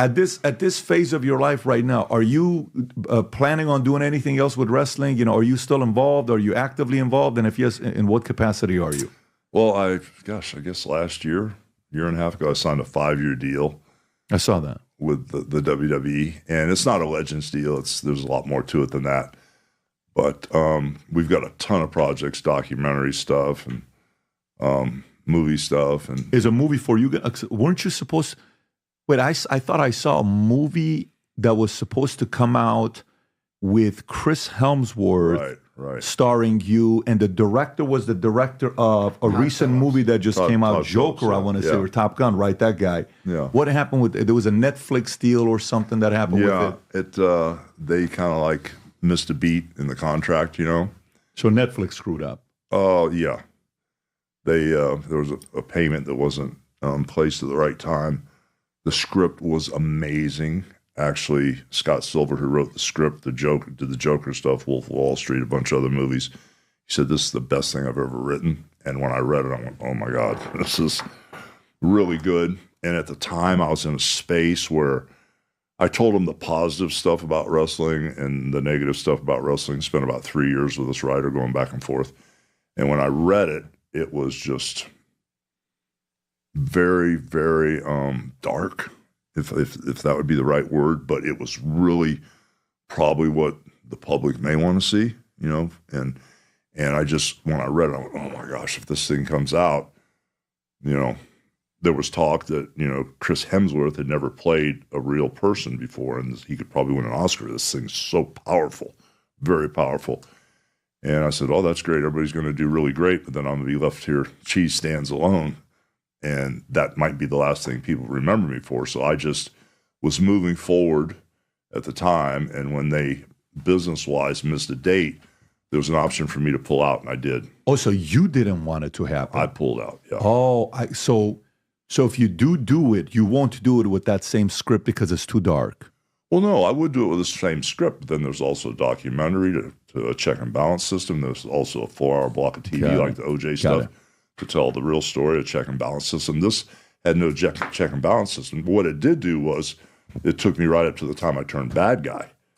And if this, until I turned to Hollywood Hogan and went to the WCW, so if this movie did blow through the roof like they expected it would, then there would be another one, which would be really cool. Did you watch Trump's new movie that came out, The Apprentice? Have you seen it? No, I haven't seen it. Okay, yeah, it was by this director. It was a $17 million budget. It did $1.6 million opening weekend. It was supposed to be a hit piece, but it was a big flop that they had. At this point, when the story is, especially for you, when they want to make a movie, how do you manage it? If they want to tell a part of the story that you don't want to be told, you can't manage anything with that, right? Unless if you're producing it. Because I know Ben Affleck and I think Matt Damon, they're trying to do something as well. I don't know if it's a movie or a documentary that Ben is supposed to play you. Mm-hmm. Is that you're not involved in that at all? No, not at all. I got it. All. No, they would probably fall under the same demise that Gawker did if they did that. I don't know where they're at with it, but wish them the best of luck. That's just an old story anyway, but who knows? I'm not really sure, other than, you know, reasonable creative input is not the same as creative control. Reasonable input is not the same as creative input. Is not the same as creative control. Which would you prefer? Creative control? Creative control. I got it. Who's going to give that up, though, right? Depends on how bad they want the movie. And I would be very fair, but there has to be a balance. It can't be just lopsided. Evil, evil right. wrestling. And by the way, do you have control? Like, if somebody wanted to write it and produce it without your permission, can they do that or no? They can do it, but they, you know, any type of life story rights and stuff, you know, they could be in a really bad position legally if they, you know, don't have me involved. So, I mean, there's so many hills and valleys when you do something without someone's permission. Is there any documentaries on you or any movies yet on you? I think A&E did a documentary on me. He'll know. There's been so much stuff. I've done so much stuff on TV, you know, and done so many of these things. I really get confused. Is he pulling it up?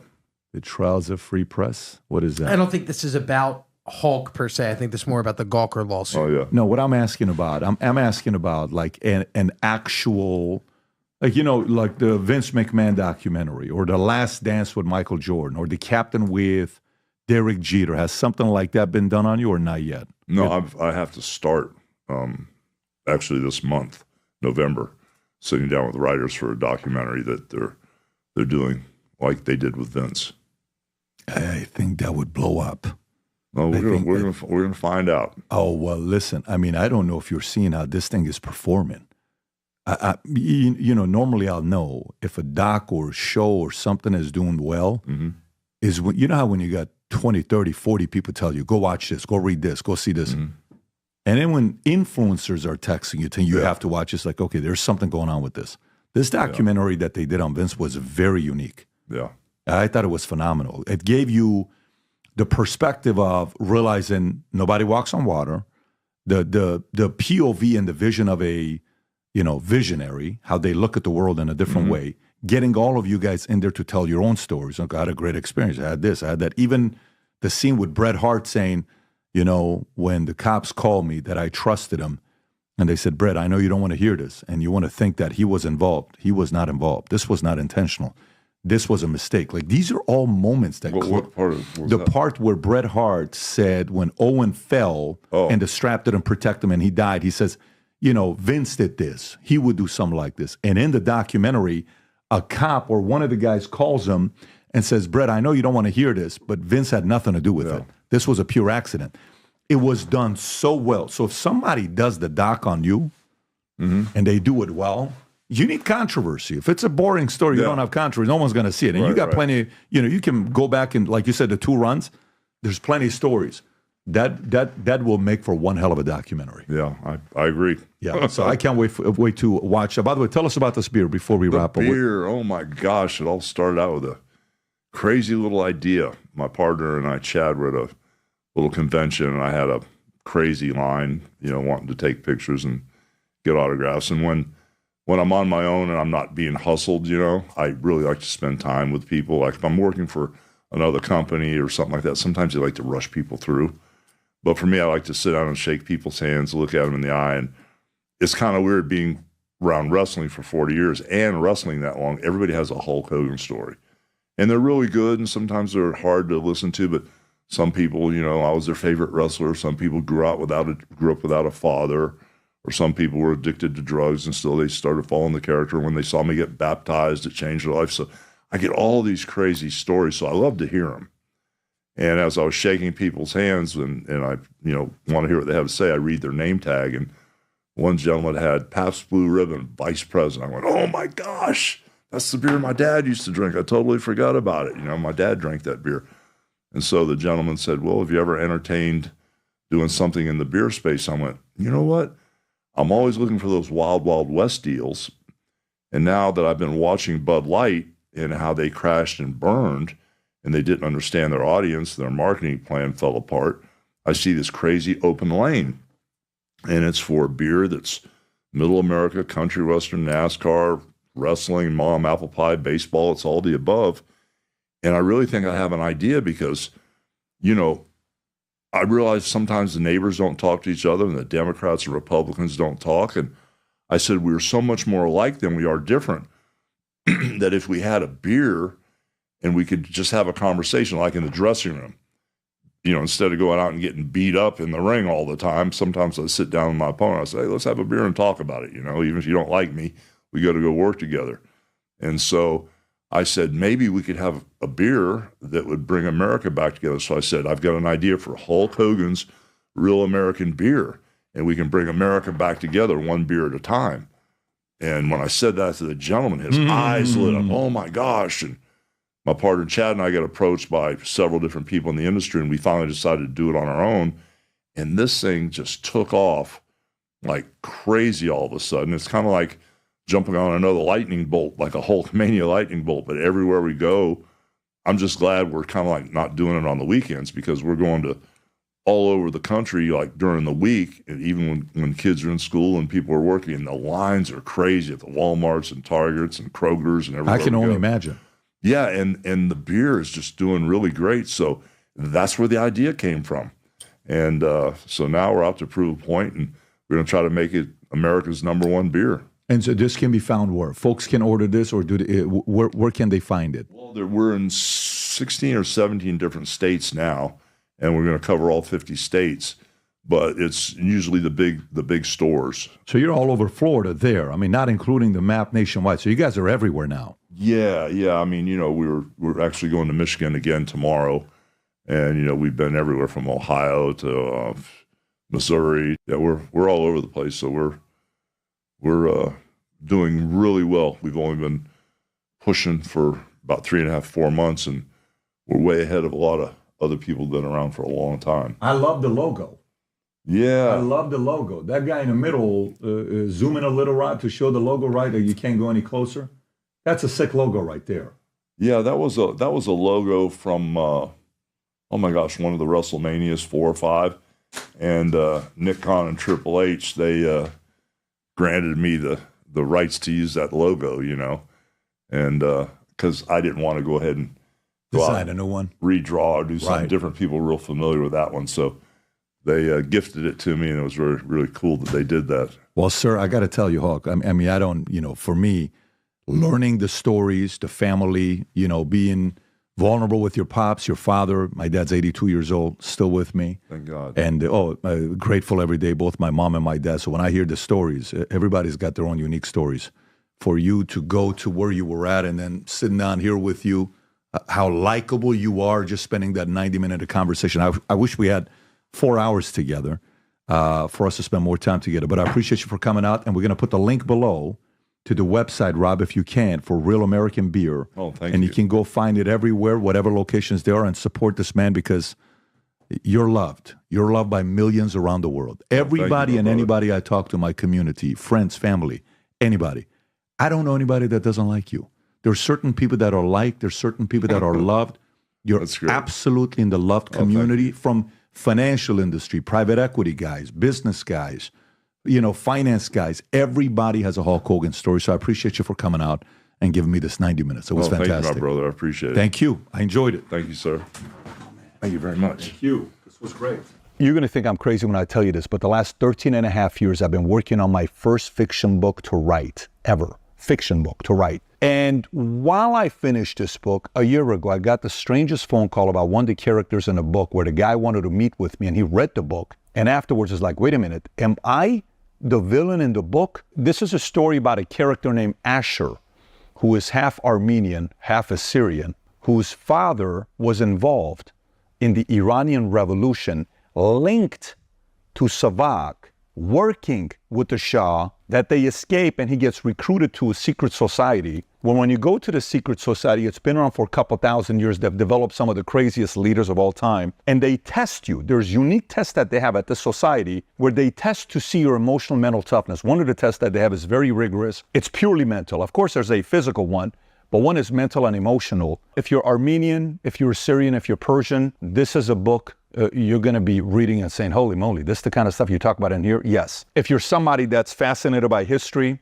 this is a book for you. Characters. There's a technology that this society, secret society, builds where you go into a vault. I won't spoil it for you. When you go down, they have a technology where you get to sit down and watch and have a 3-4 hour conversation with Tupac. You can set up a debate between Karl Marx and Ayn Rand. Karl Marx is in the book, who wrote Communist Manifesto. Ayn Rand, who wrote Atlas Shrugged, is in the book. Marilyn Monroe explains the concept of seduction and sex in the book. When you read the book, it's about development of the next leaders in the world and how they do it and how they've been doing it for many years. And it's also about how to prevent the end of civilization and how this organization goes about doing it. So, I've never written a parenting book before, but if I ever wrote a parenting book, this is the closest thing to it because it's all mindset, a lot of crazy stories. Again, 13 and a half years. Trust me, I told myself I will not publish this book until I sell my insurance company and I'm fully disconnected from it, where it's no longer my responsibility 100%. When you read this, if you're a creative person, if you like fiction books, if you enjoyed Atlas Shrugged, or if you enjoy Divergent, if you like books like that, I think you're gonna enjoy reading this book. It's the creative side. Business books is very easy. Here's how you do it. Here's how this how it works. This is very creative. If you haven't placed the order yet, now you can order it on Simon & Schuster, Amazon. I'm gonna put the link up below somewhere here, maybe even in my profile. Go order the book and read it. I've never written a book where I can't wait to read your reviews to see what you think about this book. So I'm going on this wild journey, and we have some plans with this book here. If you support the things that I work on, I would appreciate you going and reading the book, order the book on Amazon, and then post a review. She cursed my family to die, and she cursed my fighting career, that I would be dead in the cage. I was really disgusted because at that point I knew that demons are real and that I'd actually invited one into my house. You can't spell Pride Month without demon. Well, somebody that has fooled everybody, but he simply cannot fool me, Elon Musk. He's actually a step further than just a con artist. He's evil embodied. He could possibly be the false prophet. The earth is stationary. It's covered by a dome. You got to know that NASA is evil. At a T, it can spell the word Satan. You got to know why they're lying. That's more important. We are coming close to the second coming of Jesus. We are getting very close. They're never going to take my steak. They can take my life, but they will not take my steak. And I promise you that I love steak. You know, the one explanation that will lead to freedom more than anything else, starting a farm, controlling your own food. Bryce the Nasty Mitchell! Bryce Mitchell, entertaining, funny, strong opinions, didn't hold back. By the end of the episode, you may actually become a flat earther. You may actually sit there and say, listen, I can't tell anybody this, but this guy's got me convinced that the earth may be flat. Every argument was so entertaining, interesting, deep. His response was fast, quick, didn't hold back. Strong opinions about Elon Musk. We talked about what he did in his backyard with a chicken. He took this UFC. You just have to see what happened with him. And then I asked him, I said, so, you know, this whole relationship with God, is it a recent thing? And he said, yes, it's a recent few years, on how a possessed ex, demon-possessed ex, you got to hear that story. Super, super entertaining. All I'm going to say is if you've seen this guy fight, at the end of the interviews, he always gives very, very good, passionate, opinions on different things. Today, you're going to see a different side of Bryce Mitchell, but you will definitely be value-tained by the one and only Bryce Mitchell. 30 seconds. Did you ever think you would make it? I feel I'm so close I could take sweet victory. I know this life meant for me. Yeah, why would you bet on Goliath when we got betDavid? Valuetainment, giving values contagious. This world of entrepreneurs, we get no value to haters. How they run, homie, look what I become. I'm the one. Okay, so today we have with us a patriot, a man of faith, a man who met his wife, I believe, when he was on the Tucker Carlson show and ended up naming his son Tucker because he met his wife when she watched him on there. What a great story there, right? And then a recent interview I saw of yours, Bryce, which was fantastic. You're talking about being homeschooled and why you want to homeschool.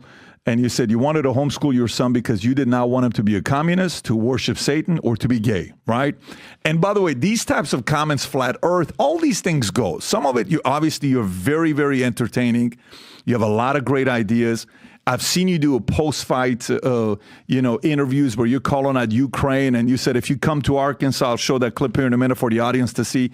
You're fun to watch when you fight. You're fun to watch when you're being interviewed. You're like the complete package for somebody that, you not just in life, but also in the fighting scene, because you need somebody that's entertaining. But it's great to finally have you on the podcast here. Well, it's great to be here, brother. And I know that I'm brought here today by the Holy Spirit guiding both of us, connecting us. And, if I wouldn't have turned my life to Christ, then there's no way I'm sitting in this chair. And like you mentioned earlier, there's no way I have a wife. There's no way I have a kid. My life has been changed so much since I accepted Jesus. So I just want to tell the audience and you, first off, thank you for having me here. And this is such a tremendous opportunity for somebody like me, but I don't want to waste it talking about myself a whole bunch, but I'm more than happy to answer any questions you have about me. But I come here to glorify Jesus Christ, and I want to talk about corrupted politicians. I want to talk about farming. I don't want to waste people's time and just talk about me the whole time. And I'm just happy to be here. Well, it's fun, and I appreciate that. There's another fighter, Benil Dariush, right? I'm sure you know who he is. He's Absolutely. A Syrian. Yeah. And he one time after the fight gets up and he says, hey, Americans, don't fall for the socialist communist agenda. And he's just kind of giving that message like, wow, there is depth to this fighter where he has actually got certain core convictions. Rob, can you pull up the clip of Bryce when he is being asked about Ukraine? I think I text you the clip. I don't know if you have it or not. If you don't have the clip, I'll text it to you. This is the one, Rob. Play this clip. I watched this clip and I'm like, Yeah, this guy doesn't just want to talk about fighting. He's got other things he wants. And by the way, no matter what they ask you, you always go to issues that matter. You just did it again today, right? You're like, I don't want to talk about me. I want to talk about things that matter. Go ahead and play this clip, Rob. This is after a fight. Well, I just wanted to get your thoughts on the whole Russia and Ukraine situation. You know, here's my first thought is I'm not going nowhere to fight none of these wars for these politicians. I'm staying at home, and when the war comes to Arkansas, I will dig my boots in the ground, and I will die for everything I love, and I will not retreat. If this country's invaded and everybody's saying, well, we gotta evacuate, we gotta leave, I will not. I will dig my boots in the Arkansas soil, and I will fight for the people that I love, for the land that I love, and the way of life that I love. But I'm not going overseas to fight. I don't know what's going on, to be honest, brother. I really don't. There's so much stuff, and I don't think nobody knows what's going on fully. There's been so much political corruption in that area. You got Biden and his son making a shit ton of money off of and using our tax dollars to bribe their people. That's treasonous, in my opinion. So you got Hunter Biden and his son using our tax dollars. Hey, if Ukrainian government, if you don't do this, we're taking your tax dollars. He shouldn't be giving our tax dollars to that country anyway. We got veterans out here sleeping on the street, and you're going to give our freaking tax dollars to these Ukrainians and all that. Brother, I don't know what's going on over there, but I'm not going over there and fighting, and God bless anybody that's over there is fighting, and I hope that the shit just gets solved. And, man, I don't like war. You know what I mean? I don't want people dying and all that stuff. I don't want to be, but I don't know what's going on. There's so much stuff that I think that's corrupted that we just don't know what's truly going on over there. And I pray all those people are safe. Well, why are you so passionate about America and your faith? How did that happen?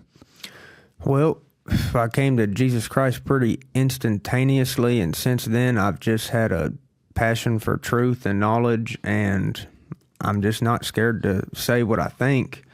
And a lot of people are more reserved, and I really like talking about stuff like that because I know that that's really the only thing that matters is the truth. So how did you come to Jesus Christ? How did that happen? Typically, an event happens, you have a good experience or a bad experience, and then eventually you're like, okay, here's why I'm doing it. How did it happen for you? I would love to share this experience with you. I think that you might be one of the people that believes me the most. I've heard your testimony. That's actually why I started watching your content, is because you shared your testimony.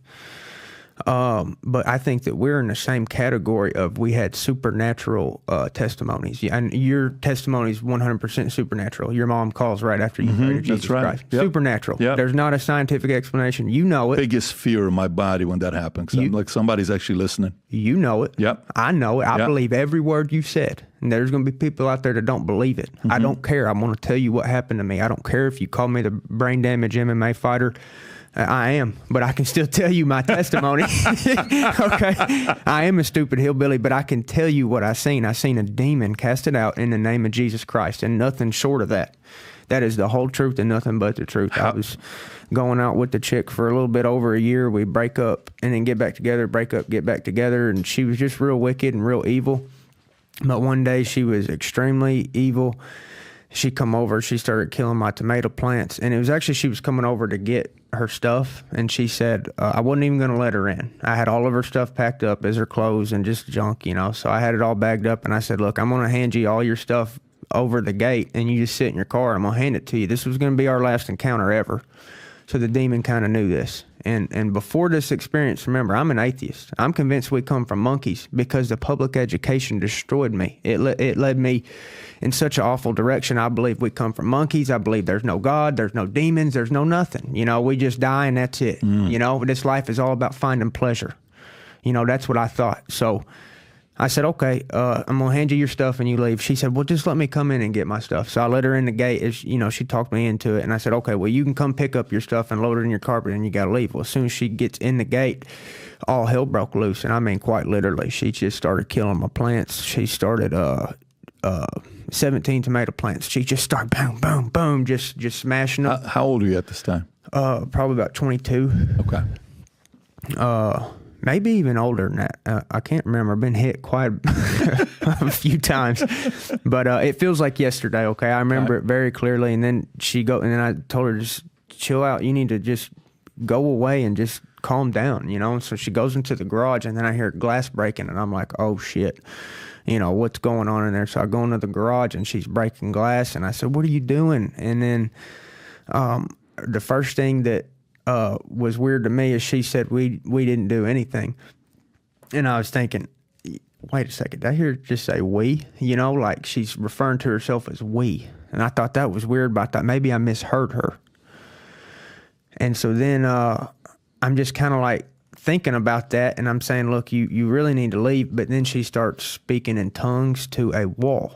And so then at that moment, because I grew up Southern Baptist, but I never actually had Christ in my heart. But my Mimi, my papa, my mom, everybody told me about Jesus Christ. Everybody told me about demons. I knew it from the time I was little to now. My mom and my Mimi, they made sure I knew that Jesus was real, but I never accepted Jesus.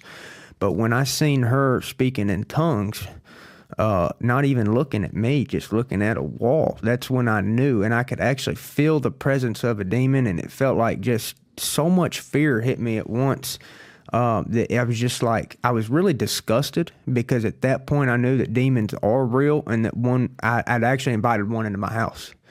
And even though I was an atheist, I never wanted to tamper with any darkness, ever. Even though, like, when I was an atheist, I still wouldn't touch a Ouija board. Even though I said none of that crap is real, I still had this... You've never played it? Oh, hell no. I don't mess with Ouija boards, witchcraft books. I don't throw salt over my shoulders. I don't light candles up and do none of that funky stuff. I don't do that stuff, and always knew not to do that, even though I didn't believe in it.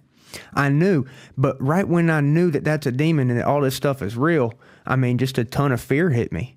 And I remembered, of course, what did Mimi always say? What did Mom always say? And I said, in the name of Jesus Christ, I command you to leave. And this is after, now this whole argument has took place over the course of a little bit over an hour. And it was screaming and F you and get out of my house and get the F out and all that stuff. I'm making a fool of myself. I'm screaming, get out. She will not leave. And people think, oh, well, why didn't you call the law on her? Well, I told her, I said, look, I'm going to have to call the law on you if you don't leave. And she said, look, I'm going to stab myself. And when they get here, I'm going to tell them you did it. What? You're going to go to prison. You're going to lose every sponsor you had. The UFC's going to cut you. Holy shit. I'm going to take everything from you. She said, I will take everything from you. She said, you go ahead and call the law. Call them, because I'm going to stab myself. So I'm sitting here. I can't call the law. I don't know what to do at this point. And then she starts speaking in tongues. And I said, in the name of Jesus Christ, I command any evil to leave. And at that moment, I felt the Holy Spirit. I had the full authority of Jesus Christ, because I spoke the name of Jesus. Even though I'm this rotten sinner who's hated Jesus his whole life because I didn't know him, the second I turned to Jesus Christ, that demon was casted out, and she's gone. So I'm looking at your first fight is 2015, January 24, 2015, Sheldon Smith. Okay, so when is this now? What is this 2016, 2017? This is probably a couple months before the Edson Barbosa fight. And the reason that in that Barbosa fight, I remember this is because... That's 2 years ago. Okay, that's only 2 years ago. Are you kidding? So this just happened 2 years ago? Well, it might have been a little bit more than two. It feels like 3 or 4. Got it, okay. It's Edson Barbosa's, okay. But it's not very long ago. All right. And after that fight... on the way out, because that demon had manifested, I'm no longer talking to a person. I said, in the name of Jesus Christ, I command you to leave. She looks at me and she says, you will have 3 children. They will all die, and you will lose every fight for the rest of the year. So she cursed my family, and she cursed my fighting career right before she left. And I'm not talking like curse words like F you and this. I'm talking, I get it. She cursed. Yeah. She cursed my family to die, and she cursed my fighting career, that I would be dead in the cage. She cursed me.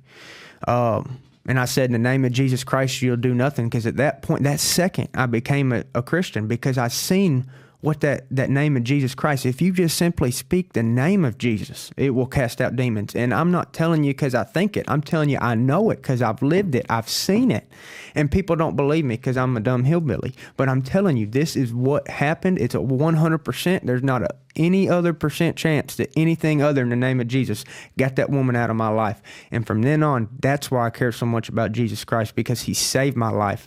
And now look, I have a wife and I have a kid. Do you think I would have a wife and kids and be sitting in this chair today if I didn't speak the name of Jesus Christ? There ain't a snowball chance in hell I would have been tortured by my own sinful nature. I wouldn't, but now I'm obedient to God. Now I have a wife. Now I have a kid. Look how much better it is when you submit to God and live by the word of God. Just look at my life. It's proof that God exists. So let me, and by the way, thank you for sharing that. You know, sometimes you share your testimony is not an easy thing to do, and everybody's got a different story. So I appreciate you sharing that. When I watch you, you're such a proud patriot, right? You love America. You're protective of it. You're the kind of guy that if I'm in war, I need a bunk buddy. I would love to have somebody like you as a bunk buddy. What got you to be such a patriot loving America? Why is that? I just think that this is one of the greatest countries that there's ever been. I can't think of anywhere else I'd rather go. And I mean that literally. I mean, if I had $1 bajillion, if I won the lottery today, I'd go right back to Arkansas. I wouldn't buy a yacht. I'd buy a pasture, and I'd get cows. And I mean, it's the best. You can't beat Arkansas. You can't beat United States of America. And this country that I love is being infested with demons. And, you know, I'm ready to fight for it. I'm ready to die for it. And I know that in the end that good's going to win. But we're in a battle right now, brother. Yeah, I don't disagree. And I think it's a battle of many different elements to it. But you talked about you'd go back to Arkansas. Rob, can you pull up the clip of the chicken? Didn't you build in a UFC cage, right? Can you play this clip, Rob? This is wild. If you could play this clip, go ahead. This is the MMA octagon that I've converted into a chicken coop and a pig pen. The pigs live underneath. We go show them around here where the pigs live. I took one of them shells from an 18-wheeler, fiberglass. The pigs live up under there in that shell. And the chickens actually live up top now. This is their first day in here. They're not really happy about it, I don't think, because, you know, it's their first day in here. It's their new home. What I'm going to do is feed them a special meal, try to make them happy. They have pellets in there already, but this is a little extra snack. What do you think about when you see this, Bryce? Well, you know that song, it says, if heaven ain't like Dixie, I just as soon stay home. Mm-hmm. I tell God that all the time. I said, God, please put some cedar trees in heaven for me. Please put that octagon in there. God, please. And I tell God all the time, I don't know how much better it could get. Look what you've given me. You've given me the farm of my dreams. You give me the wife of my dreams. How could heaven be better than this? But I know I got to submit to God and just trust that heaven's where I want to go. But I talk to God and I say, God, how could it be better than this? How could heaven be any better? But it is, you know, he says it is. So I just love Arkansas with all my heart, and that's why I know it's worth dying for. Now, Bryce, today we know who you are, right? We hear your testimony. We've seen you fight. We've seen you fight for America when you're, giving your opinions. You're strong. You don't hold back. You're in a sport where the boss allows you to do that and doesn't even think about it. He doesn't even think about allowing you. It's like, no, you should do it. You have the freedom of speech, right? But if you and I were in high school together, 10th grade, who was Bryce Mitchell in 10th grade? Well, so what got me into farming? Number one, and what made me who I am today, a huge moment happened. But first off, my Mimi grew up on a farm, and I think that is in my blood because she said that she was dirt poor. I mean, she's so poor she didn't have 2 pairs of clothes. But when she was near the end of her life, she would tell me, I wish I'd go back to that farm. She said, that's the best time of my life. She said, we was dirt poor. We didn't have nothing. They didn't have toys. They played with sticks, They didn't have nothing. But they never were hungry. They always had food. They bathed in the creek, and that's what she told me about. And she said, that was the best time of my life. And that always stuck with me. Now, what made me want to farm? Who were you in high school? I want to know who you were when you were 14 years old, 9th grade, 10th grade. If we interviewed 10 guys and gals, teachers, coaches in high school, who would they say Bryce Mitchell was? Well, when I was 16, that's when the biggest revelation, besides Jesus Christ, that I've ever had happened to me. When I was 16 years old, based upon my own research, because I am a source of information, even though they don't let you cite yourself. I am a valid source of information, and I don't do no bullshit. I tell the truth, and if I don't know it's true, I won't say it. But I'm telling you, I know, and I knew when I was 16 that our government orchestrated 9/11 and brought them towers down. I know it. Our government, white people, white rich politicians, not brown people with box cutters. I'm telling you, white people brought down them twin towers. Now, I told my mom. She didn't believe me at first. It took her about 10 years to actually believe me. Now my mom knows. You know, a lot of my family knows. My wife knows. My friends know. Everybody, a lot of my inner circle, they agree with me on this stuff. But when I was 16, ain't nobody would believe me. And I was a lunatic. And so from that point, I deduced, okay, look, our government's killing our own people. And I mean, this ain't no theory in my head. I know it's a fact. I can give you all the evidence. They used thermate to melt the beams at a 45-degree angle. Then they blew some of them up. They probably shot the Pentagon with the missile, didn't hit it with the plane at all. I'm telling you, it was a very orchestrated attack from the inside. It had nothing to do with Muslims. Okay, I figured all this out when I was 16. And so I figured out, okay, wait a second. This corrupted government, they're already killing our people, like genociding our own people. It's going to get worse. And so from then on, I started thinking, what do we do? How am I going to be like George Washington or Paul Revere? Am I going to kill all these bad guys? And I said, no, there's no way. You know, the one explanation that will lead to freedom more than anything else, starting a farm, controlling your own food. And so when I was 16 years old, I basically went down this search for truth. And it led me to the fact that the most substantial thing I can do is start a farm. That's how I can fight this evil. And so I farm today, not just because I like steak, because that's one of the reasons. I mean, I love steak, you know, and they're never going to take my steak. I don't care what Bill Gates and all his armies of you know, the devil want to do. They're never going to take my steak. They can take my life, but they will not take my steak. And I promise you that I love steak, okay? And I love cows, pigs, chickens, all of it, okay? But I deduced that the best way to be free is to first grow our own food.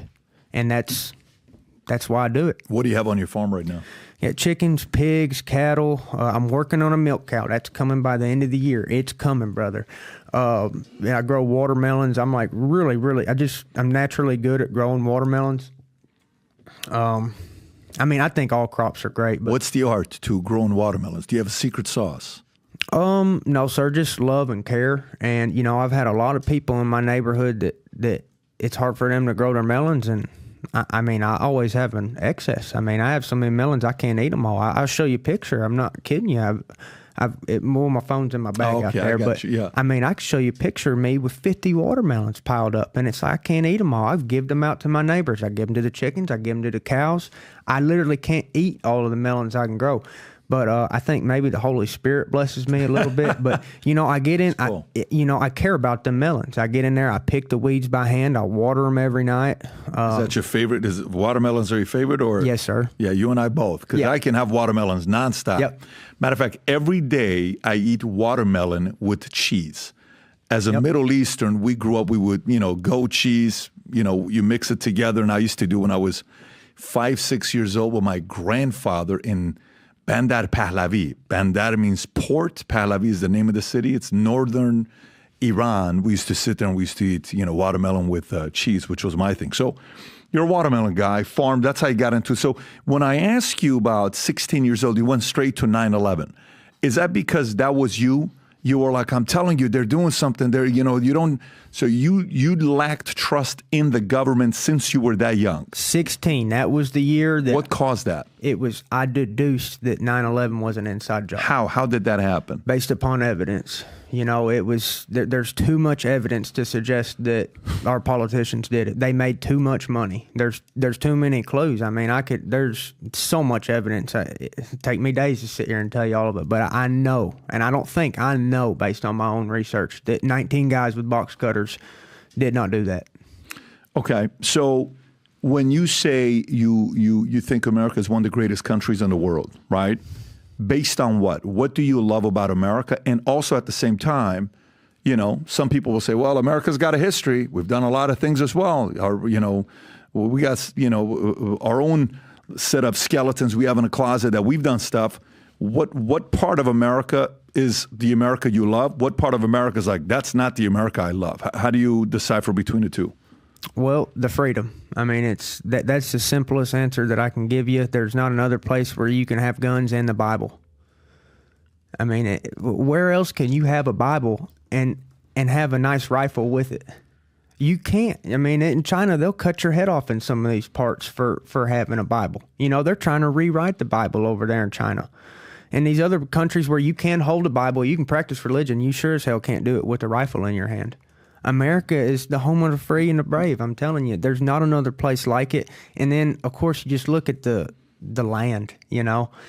I mean, it's just amazing. The trees, the grass, the Mississippi River is right there in Arkansas. It's just like it's the most fertile farmland in the world. Interesting. So now, 9/11, if you say that's part of, U.S.'s history on the negative side of what's been done, because the U.S. blamed weapons of mass destruction. You want to call it President Bush. Hey, this is what's going on. Dick Cheney, I think it's the day before, whatever, $2 trillion went missing. Look, $2 trillion have been missing. They even reported on it. I don't know if you've seen that clip or not. Mm-hmm. Yeah. Rob, have you seen that clip where they're like, $2 trillion has been missing. We'll figure it out. We don't know where it went. But, it's not like every day. I mean, I'm sure you got $100,000 missing in your bank account. It's just a regular Tuesday. We happen to have $2 trillion. This is the one. Watch this here for the audience that hasn't seen it. According to some estimates, we cannot track $2.3 trillion in transactions. That's 2.3 trillion with a T. The very next day, 9/11, the accounting officer were destroying the Pentagon. $2.3 trillion was done. I don't know if that's an accurate exact date or not. Obviously, that's the stories when you hear about them. But this is part of the ugly side of America. So who, when you look at the leaders and events that has been done, where you say, no, that's not my guy. Those people are destroying America. These people are the good guys. How do you decipher between the good guys and the bad guys? Well, I have the gift of discernment that comes from the Holy Spirit. It didn't take me very long to really like you. When I listen to you, I just have discernment. I can sit here and tell you who I think the worst of the worst is and who I think the best of the best is. I think I naturally have that gift. For example, it's a little bit off topic, but for example, somebody that has fooled everybody, but he simply cannot fool me, Elon Musk. Elon Musk. Absolutely. I think that he could possibly be, now I could be wrong. I could be completely wrong, but based off of what I think, he could possibly be the false prophet who presents the mark of the beast to the world and presents the Antichrist on the world stage. I mean, that's how evil I think he is. Now, let's back this up with a little bit of scripture.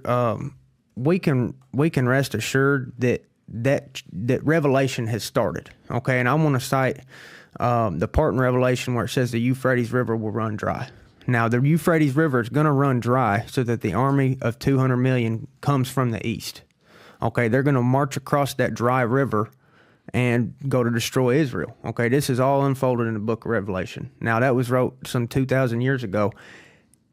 John, who wrote that, could not have possibly known that river was going to dry up without supernatural means. It's impossible to predict a river drying up 1,000 years later. So what I'm telling you is that book was definitely supernaturally inspired, and that based off Revelation, based off of what's described, we are coming close to the second coming of Jesus. We are getting very close. That Euphrates River is getting really, really dry right now. So if you don't believe in the Bible, you don't believe it's prophetic, well, look up what I just said. I believe it's Revelation 16. I can't really quite remember everything, but I know it's in there. And it talks about the Euphrates River running dry. So why'd I bring that up? I brought that up to tell you that there's a good chance that the Antichrist is walking and breathing on this planet as we speak, which that means that the false prophet that comes along with the Antichrist is alive. So why do I think it's Elon Musk? Well, there's two pieces of evidence that are more significant. They're more significant than any other piece of evidence. One, it says in Revelation, the false prophet will deceive with fire from the sky. And so Elon Musk has this fake space program called SpaceX. And let me tell you, he ain't been past the firmament. No man has ever been past the firmament. He has not been in space. He has not put a rocket on Mars. He's not done anything he said he did. He's not a scientist. He's not a propulsion engineer. He don't make electric cars. He pays people to do it for him. He's one of the greatest scammers that humanity's ever seen. But I think he's actually a step further than just a con artist. I think he's evil embodied. And I can say that with confidence because, like I said, one piece of scripture, the false prophet will deceive with fire from the sky. But here's another piece of evidence is Elon Musk is inventing chips that go in people's brains. And I'm telling you, that is the behavior to look for when you're talking about the Antichrist. There's going to be a mark in everybody's head, and there's going to be a mark in it or on their hand, okay? That's what they call the mark of the beast. And I'm telling you, Elon Musk, if he hasn't invented the mark of the beast yet, he is laying the groundwork for the Antichrist to take that mark of the beast and implement it on all humans. Because right now, Elon Musk has actually put a chip in somebody's brain and convinced them that they're healthier now.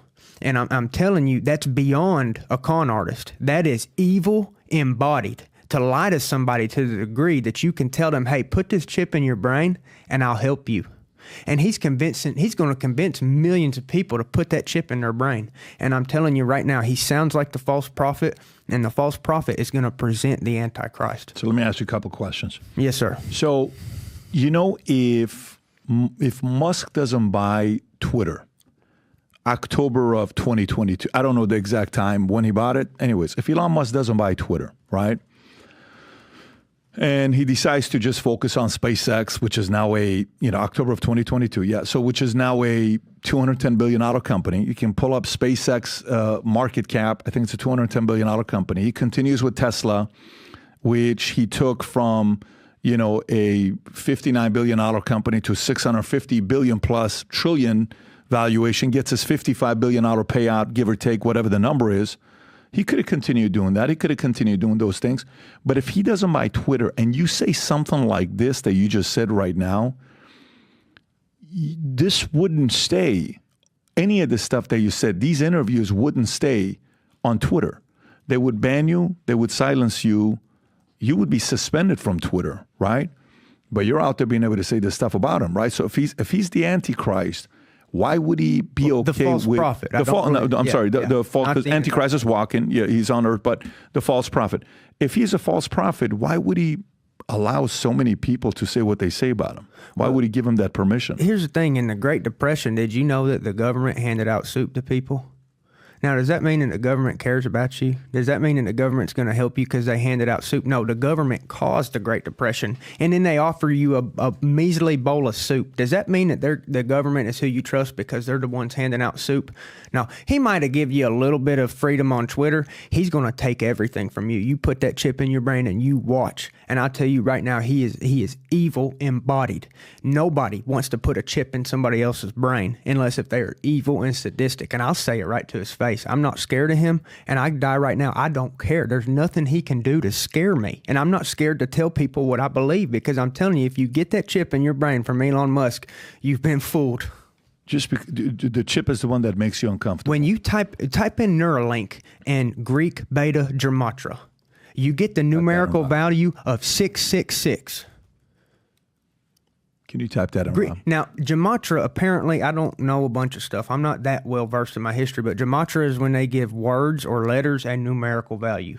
When you type in Neuralink and Greek beta gematria, 666.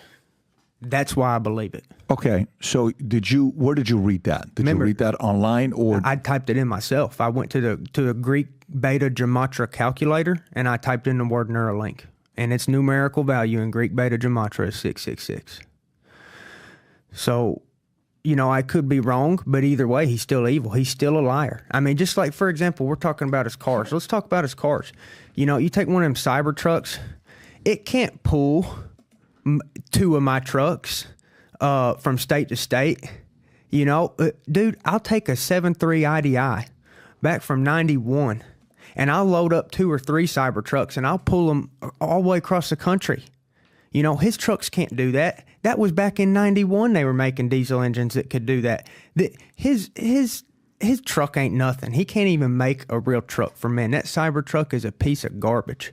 His Teslas, they're garbage. He's conned everybody by believing that all these electric vehicles are so great. It's the biggest scam I've ever seen in my life, those electric vehicles are. And not only that, here's why they're inhumane. Because to get all the power for them batteries, you have to mine all of these elements, and that's all done by child labor. So people thinking, oh, we're helping the environment. Dude, you're increasing the demand for child labor, because that's how all these batteries are made, is child labor. So he's doing the opposite of what he's saying in every single aspect. Just like in SpaceX, they're taking these rockets up and they launch them and then they crash them in the ocean. That's it. He can't go to space. No man has crossed the firmament. You see what I'm saying? So if you believe that Elon Musk has passed the firmament, or if you don't know what the firmament is, then I'm just telling you, you've been tricked. And it's okay to be tricked, but it's really good to not be tricked. So, Bryce, here's what I did. When you're saying Neuralink, 666, all that stuff, right? And, you know, a similar thing to Monster Drink. Have you ever seen a Monster Drink if you flip it to 666? It is demonic, brother. Monster energy drinks are demonic. In the name of Jesus Christ, I'll never promote that product. They're partnered with the UFC, but I will not promote that demonic product. It's straight from the pits of hell. That's right. It has 666 on the can. They just come out with the flavor called Bad Apple. Now they're referring to the fall of man, and they put it on the can. That the flavor is called Bad Apple, and it says on the can. Pull this up, Rob. On the can it says, "This flavor is so good it'll get you kicked out of the Garden of Eden." So they are mocking Christianity. If you put that in your body, you're partaking in a demonic ritual. It says if you put this in your body. Wait, they said zoom in, Rob, to see if that's what it says or not. I can't see it. It said this drink is so good it's worth getting kicked out of the Garden of Eden for. Forget your regular apple juice. Bad Apple is so good it's almost worth getting kicked out of Eden over. That's what they named it. And when you turn that bottle upside down, that's 666 in Hebrew. I'm telling you, brother, this is demonic. So go back to Elon Musk. So who do you think named because first thing you made me do is Neuralink, what it stands for. Right. So I said, let me see who named the company Neuralink. Rob, can you pull up the link I just sent you? So watch this. Meet the guys who sold Neuralink to Elon Musk without even realizing it. Okay, so this is a story from 7 years ago. Go all the way down. Let's read it. So last week we learned that Elon Musk will start a mind-computer interface called Neuralink. The name added a brainy new entry to Musk's growing scroll of big ideas, Tesla, Solar City, SpaceX, and Hyperloop. But as the news of Musk's nascent venture to merge man and machine spread across social media, an electric engineer in Ohio named Pedram Mohseni must have been slapping his forehead. That's because in January, he'd agreed to sell the name Neuralink to Musk without realizing it. So that could mean that Mohseni came up with the name Neuralink, not Musk. That's where I go to automatically, right, to see where the credibility is there. Because I understand having strong positions against somebody. It's America. I mean, there's nothing wrong with having that. I understand, thinking certain people are false prophets. I'm sure there's many of them out there that act like, you ever seen that one pastor who's in his jet and the lady comes up to him and starts interviewing him and how he reacts? You ever seen that interview? Yeah, demon manifest. Right. Yeah, He says, I don't want to be in a, what did he call it, a loop with other demon, Is that I know who you're talking about. Yeah, that clip, right? I've seen it, brother. So that's the part with Elon Musk. So, because others have said it as well, where, what's his motive with that? I don't know if I'm going to be a testimony of somebody that's going to want Neuralink in me or not. I had a guy here, Billy Carson. I don't know if you know who Billy Carson is. Oh, yeah. He's a guy that, forbidden knowledge, if I'm saying it correctly, Rob. And I said, let me ask you, what would you do with Neuralink? Would you ever put it in your brain? He says, not today. I said, why not? He says, I just wouldn't put it today because I don't need it today. My brain works good today. I said, so would you put it later on? He says, yeah, if I notice all of a sudden, my cognitive and my thinking and all this stuff is kind of declining, I'd put it in. I said, are you looking, you're saying it very simply, Billy, as if it's like steroids. If my testosterone levels drops, I'm going to get on steroids. He says, yeah, something similar to that, right? Now, Billy's a pretty skeptical guy. He doesn't trust a lot of people to be able to say something like that. But there are some people that say this Neuralink is going to help people with some other issues that they have that they would entertain putting in it. I don't know that. I'm not interested in that. But, only time will tell what this is going to do for us. Go ahead. Well, I think that Elon Musk is such a nice guy that, brother, you won't have to put it in your forehead. You could also put it in your right palm if you want to. You see what I'm saying? It's going to be in your forehead or your right palm. You just watch. It's going to evolve. Tell me what you mean, your right palm. The mark of the beast. It's going to be in the forehead or the right palm. You see, and Elon Musk is so nice, he'll give you the option, I bet you. You can put it in your forehead or your right palm. The time will prove me true, because as time keeps going, you're going to be able to see more of the stuff that I'm saying is true. It's going to come out. It's going to be undeniable. Now, you say that Elon Musk, he got sold that name Neuralink, and I believe that. That's fine. But the Bible, when it says that you know, the mark is going to be 666. Mm-hmm. It doesn't say where that comes from. It just says the mark is going to be 666. That does not take away the fact that if you type in Neuralink in Greek beta gematria, it's numerical value 666. I don't care who sold it to him or this or that. For example, perfect example, when I talk about the Euphrates River being dry, and that these prophecies in the Bible are coming true, it's undeniable. You know what people want to tell me? They want to tell me, yeah, but the river is coming dry because they've dammed it up. It's just because people have dammed up the river. It's not anything to be worried about. The people dammed up the river. That's why there's a perfectly natural explanation for why the river's running dry. And I say, yeah, but the river's running dry. Like the book said, it doesn't matter how it's running dry. The river is dry. The book 2,000 years ago said the river's going to run dry. When that happens, this happens. 200 million people cross from the east to the west to kill Israel. Now, when John wrote that 2,000 years ago, there wasn't 200 million people on the planet. There might have been a couple million people. So a guy said that one of the most active rivers in all of civilization, he said, hey, that river's going to dry, and 200 million people are going to walk across it, an army of 200 million people. There wasn't 200 million people on the planet, and the river wasn't dry. Now there's an army of 200 million to the east, which is China, which is, I'm telling you, China is going to militarize. They're going to come over to kill everybody. You mark my words. And that river's dry. So it doesn't matter how that river got dry. You think China's going to go after Israel? I think so, brother. That's what's coming. That's what's coming. So your thoughts, I've heard you comment on Israel and Palestine and Gaza. What are your opinions on Israel as a nation and some of the other commentary you're hearing, especially recently, Candace Owens, Ben Shapiro, October 7th, things got very heated. A lot of things calmed down a little bit, but still it's a topic of discussion. Where do you stand with it? Well, I don't think that United States going over there is going to help anything. I certainly won't be volunteering my services. I tell people all the time, I'm going to die in the pine trees, not in the sand. You see what I'm saying? I'm not going over there because any type of U.S. involvement over there is going to make it worse. And let me tell you what I think is happening. I think that the powers that be are conspiring, and they're using U.S. tax dollars to piss off the Muslims. And by Muslims, I mean Iran, okay? They're pissing off Iran. Now, who's Iran going to bring into the fight? Russia and China. Mm-hmm. So if they piss off Iran enough, who's got all the oil and is backed by Russia and China, all they got to do is use U.S. tax dollars, which they have a plethora of, to piss off Iran.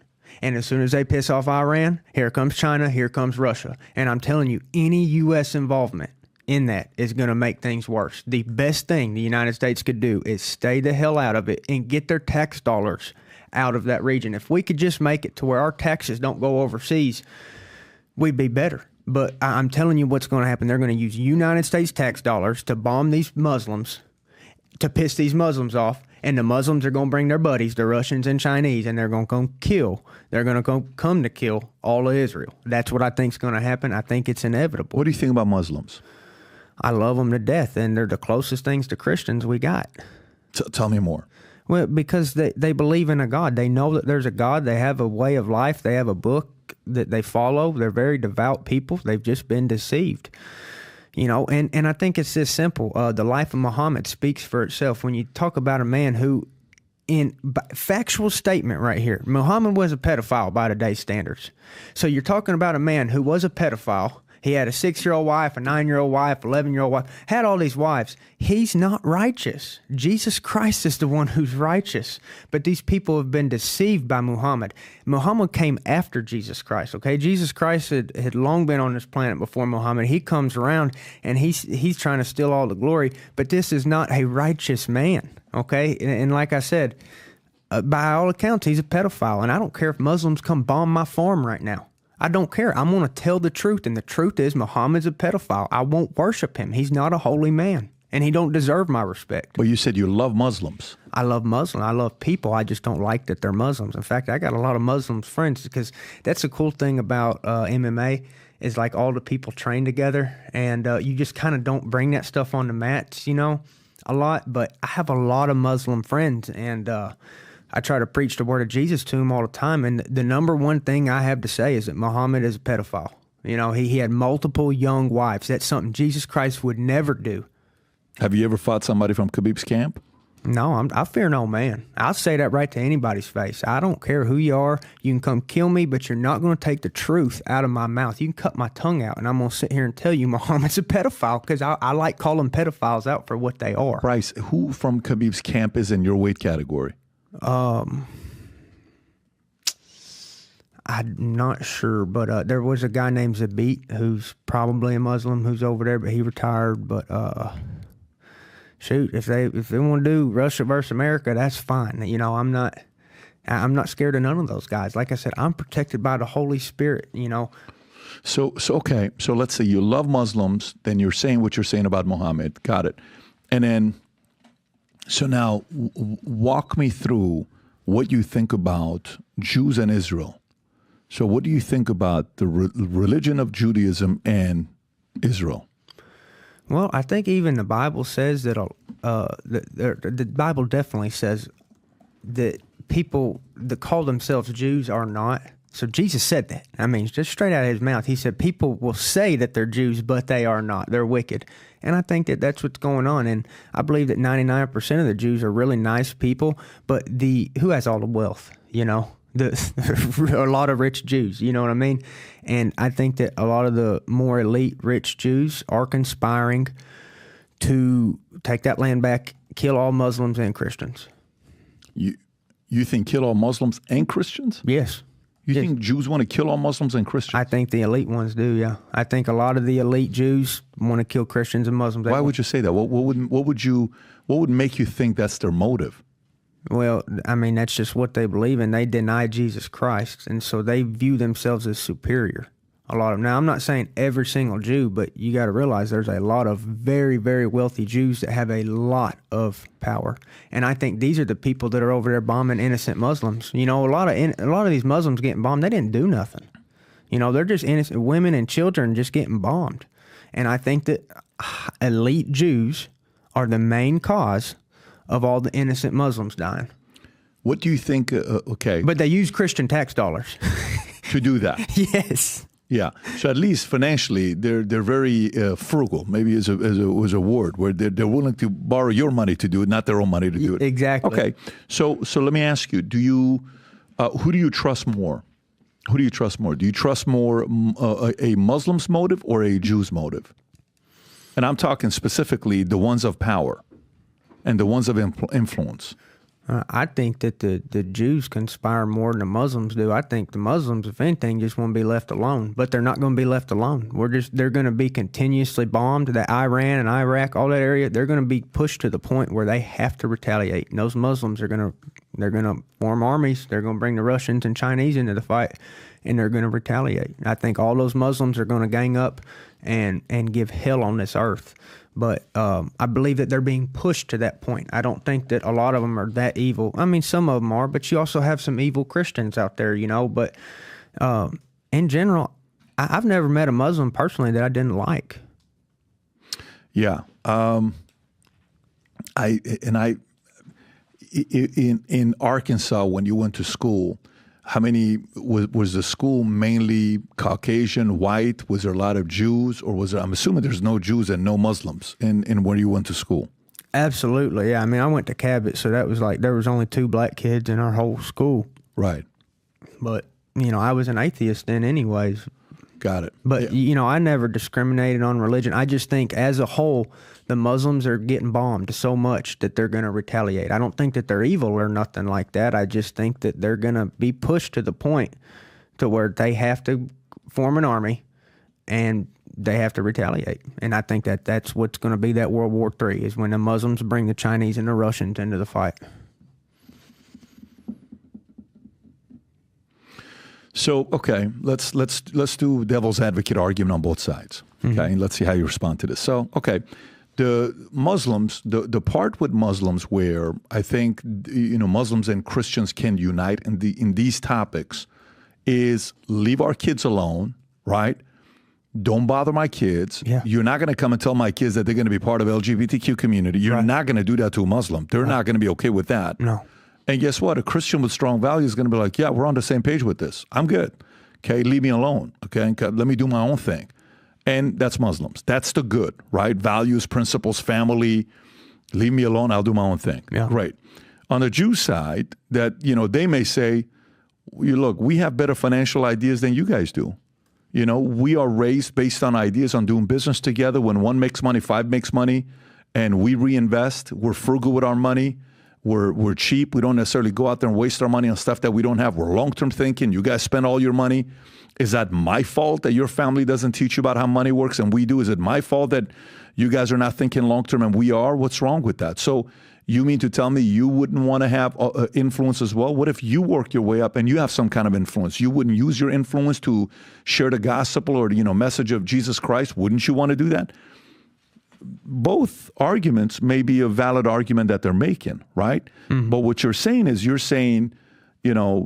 I don't want to put words in your mouth, maybe you can correct it. You're saying is, no, their motive is a different motive than just money. Is that what you're saying? The elite Jews, absolutely. What do you think their motive is? Are you saying to control that Holy Land and to kill non-Jews? I think that there are Jews in positions of power that want to kill non-Jews and take back Israel. Give examples of them killing non-Jews. I understand you could say Muslims in Gaza, but give examples of killing non-Jews, like Christians. Well, I mean, Catholics, look at all of this bombing that we've done over in Iraq, Afghanistan, brother. The body counts in the millions. Yeah, millions. But that's Muslims. Millions. Yeah, but who's killing the Muslims? Okay, so white people. Right. That's what I'm trying to tell you is they're being pushed to the point. But that's not Jews though. They don't. It's American tax dollars, but who controls Congress? The Jews. The Jews control it. So you're going to AIPAC is where you're going. That's what I'm telling you, brother. Okay, the Jews control where our tax. The elite Jews are using Christian tax dollars to bomb Muslims. Let me ask you a question. If Muslims had the ability, I'm sure you've seen the clips where they say, "Hey, what do you think we're trying to do? We're trying to bring Sharia law to every single place." I had a guy on the podcast here, Daniel Harikaju, okay? I enjoy talking to him, and he is fully a Muslim, okay, Iranian guy. I think he lives in Texas. Mm-hmm. And he's actually an intellect. You can have a good conversation with him. Mm-hmm. But when I ask him, tell me about Sharia law. No, this is exactly what it stands for. That's what you believe. That's what we believe. And the laws in America that we're going, you want to bring those laws here? Look, if it happens, but right now it's not like that. And then there's even the other video, Rob, the one in Canada. Do you remember that one man in Canada was kind of like, you know what we're going to do to you? Watch what we're going to do to you. When you're not even thinking about it, we're going to bring the Sharia law. You've never seen it? Have you ever seen this clip or no? Yeah. Well, I've seen the immigrants threatening people. Like it might have been that exact clip. But I think that they're organizing to attack us. I mean, the United States. Muslims. I mean, some of them, yeah. And is this the entire clip, Rob? Okay, I've not seen this. Okay, I want you to watch this clip. I'm going to get your thoughts on this. Go for it. What happened to a gay couple in Palestine, sir? What? What would happen to a gay couple in Gaza? Executed according to Islamic law. Islam doesn't endorse gayism. Islam doesn't endorse homosexuality. Just like Canada doesn't endorse a lot of things. So would you like to see Sharia law in Canada replace Canadian law? At some point it will. Because we have families, we are making babies. You're not. Exactly. Your population is going down the slump, right? And by 2060, according to Pew Research Institute, your research, by 2060, Muslims will be the biggest religious group the world over. What are you going to do then? Actually, to oppose Sharia is even then? Well, you know what? I'm very appreciative of the honesty. We don't usually get that. One day we can have a Muslim majority nation here in Canada, right in your face. What happened to? What do you think about that? So my first thought about that is, look at that extreme Muslim, okay, and that's what it devolves into, is them wanting to kill gays, okay? That's the most extreme form of it that you're going to see right there now. Christianity, they don't like gays. They don't like people being gays. Christianity is taught to basically forgive everybody, literally forgive everybody for anything. Mm-hmm. That's the ultimate power of Jesus Christ. He was the master of forgiveness. And so, because we've all sinned, especially sexual sins, when there was that story in the Bible where I think it was a prostitute, they were about to stone her to death. And Jesus said, well, those of you who haven't sinned sexually, who haven't committed adultery with your eyes, you cast the first stone. So what I want to say is Christianity does not teach to kill people. It's that simple. Muslim, you saw it right there. He said we would cut your head off for being gay. Christians don't do that. Real Christians that abide by the Bible, the Word of God, they can look at an example from Jesus himself where he saved somebody who was sexually impure. He does not care. He forgives. And so that's the power of Christianity. We're only going to beat these enemies by forgiving people, being more inclusive. Now, that don't mean just me sitting up here and saying I like faggots. I ain't never going to say that. I don't like it. They kill babies because they're the ones that don't make them. They don't make babies. That's why it's evil. I'm never going to say that. But what I'm not ever going to say is I'm going to cut a gay person's head off. In fact, I'll die for a gay person's right. That's right. I'll die for some gay person fighting for this country for our freedom. Even though I don't think that they should be gay, I think it's evil because they're killing babies. They're killing whole bloodlines. It don't matter. I would never harm a gay person. And I'm telling you right now, a Muslim will cut your damn head off. And that's a difference in Christianity and Muslims right there. That is a difference. Forgiveness. That is the difference. Jesus Christ was the embodiment of forgiveness. So what's the difference between Muslims and Jews? I think Jews got more money, but that's the difference. You're saying you think Jews got more money? Yeah. You see, for me, I get along with everybody. Yeah. And when I tell you everybody, I literally get along with everybody. I'm not attracted to entitlement attitude, blame, victimhood, complainers. I'm not attracted to those qualities. But that quality has nothing to do with Christians, Muslims, Jews, blacks, white. That could be anybody. It's skinless, right? Mm-hmm. And it's religion free. It's just got to do a way you have an attitude. And I lived in different places. I lived in Iran almost 11 years. Okay, and I was 10 years old, 3 months before I turned 11 years old, I went to Germany. So I was around it, and I witnessed a lot of it, what it was like. And then I lived in LA 20-something years, around a lot of Jews, right? And I saw how they were. And I saw what the good, the bad, the ugly was of that community. More cliquish, more protective. Yeah. You were not welcome into all the clubs and, right. And that area of, if they have to choose between you winning and them winning, they're choosing them winning over Absolutely. you. They were very much like that. Yeah. The same can be said about Mormons. I was in business with Mormons. If there was the option about promoting me or somebody else and the other person was a Mormon, they would have promoted the Mormon over me. And I understood that. That was something that they cared for more because they were Mormons. I remember one time this movie came out, Napoleon Dynamite. I don't know if you've ever seen it or not. It's been a while, yeah. So this group in the office is like, Napoleon Dynamite may go down as the greatest movie of all time. I'm like, holy shit. And I love movies. So I go watch this movie, Rob. And I literally, 2 hours later, I'm actually sincerely angry because this may be the worst movie I've seen in my entire life. Yeah. I can't wait to come to the office the next and saying, what the hell is the matter with you? I wasted 2 years of my life. This was the worst. They said, no, this guy's going to win an Oscar. I fell asleep. Yeah, it was a bad movie. You know why they recommended this movie and called it the greatest movie of all time? Because the main actor, that guy right there, is a Mormon. So I'm like, you are so freaking loyal to your faith that you convinced me Napoleon Dynamite was going to be the next A Few Good Men or Scent of a Woman, and this is the second coming of Brad Pitt or Tom Cruise or, Richard Gere, whatever you want to call it. But, I understood where you're wanting to have your own person from your church do better. I actually don't have a problem with that. That doesn't do anything for me and maybe it's not a Christian quality. Christians don't have that. Like, we don't have a problem with doing business with the Muslim. At all. Yeah, at Zero. all. Yeah, exactly. I can do business with Muslim, with Christian, with Mormon. That's right. It doesn't bother me at all. Now, you're going to come and put I don't know if you've seen the videos circulating where a man with a stick is beating the woman in a dress in the middle of a public to make an example of this person. I mean, you know, I was there and I saw some of that stuff when I was a kid. That makes you a little bit uncomfortable. A kid should not grow up seeing some of that stuff in today's times. But yeah, so for me, when I see where you're going with it and where your opinions are, I'm always very curious to see where you know, your thoughts with Ben Shapiro and Candace Owens. When that happened, how did you process that? You know, one's a Christian, African-American woman doing what she does. The other one, Ben Shapiro, you know, both of them get hundreds of millions of views. At this point, both of them gotten billions of views. How did you process that moment? Well, they just teamed up on Candace Owens and used the money, the corporation, the media to attack her, and she didn't do nothing. And she's actually more sincere in her thoughts than Ben Shapiro is, because I've watched one clip of Ben Shapiro talking about this war, and that was enough to make me say, you know what, I don't trust nothing this guy says. I don't believe him no more. I don't. And for example, who endorsed the vaccine?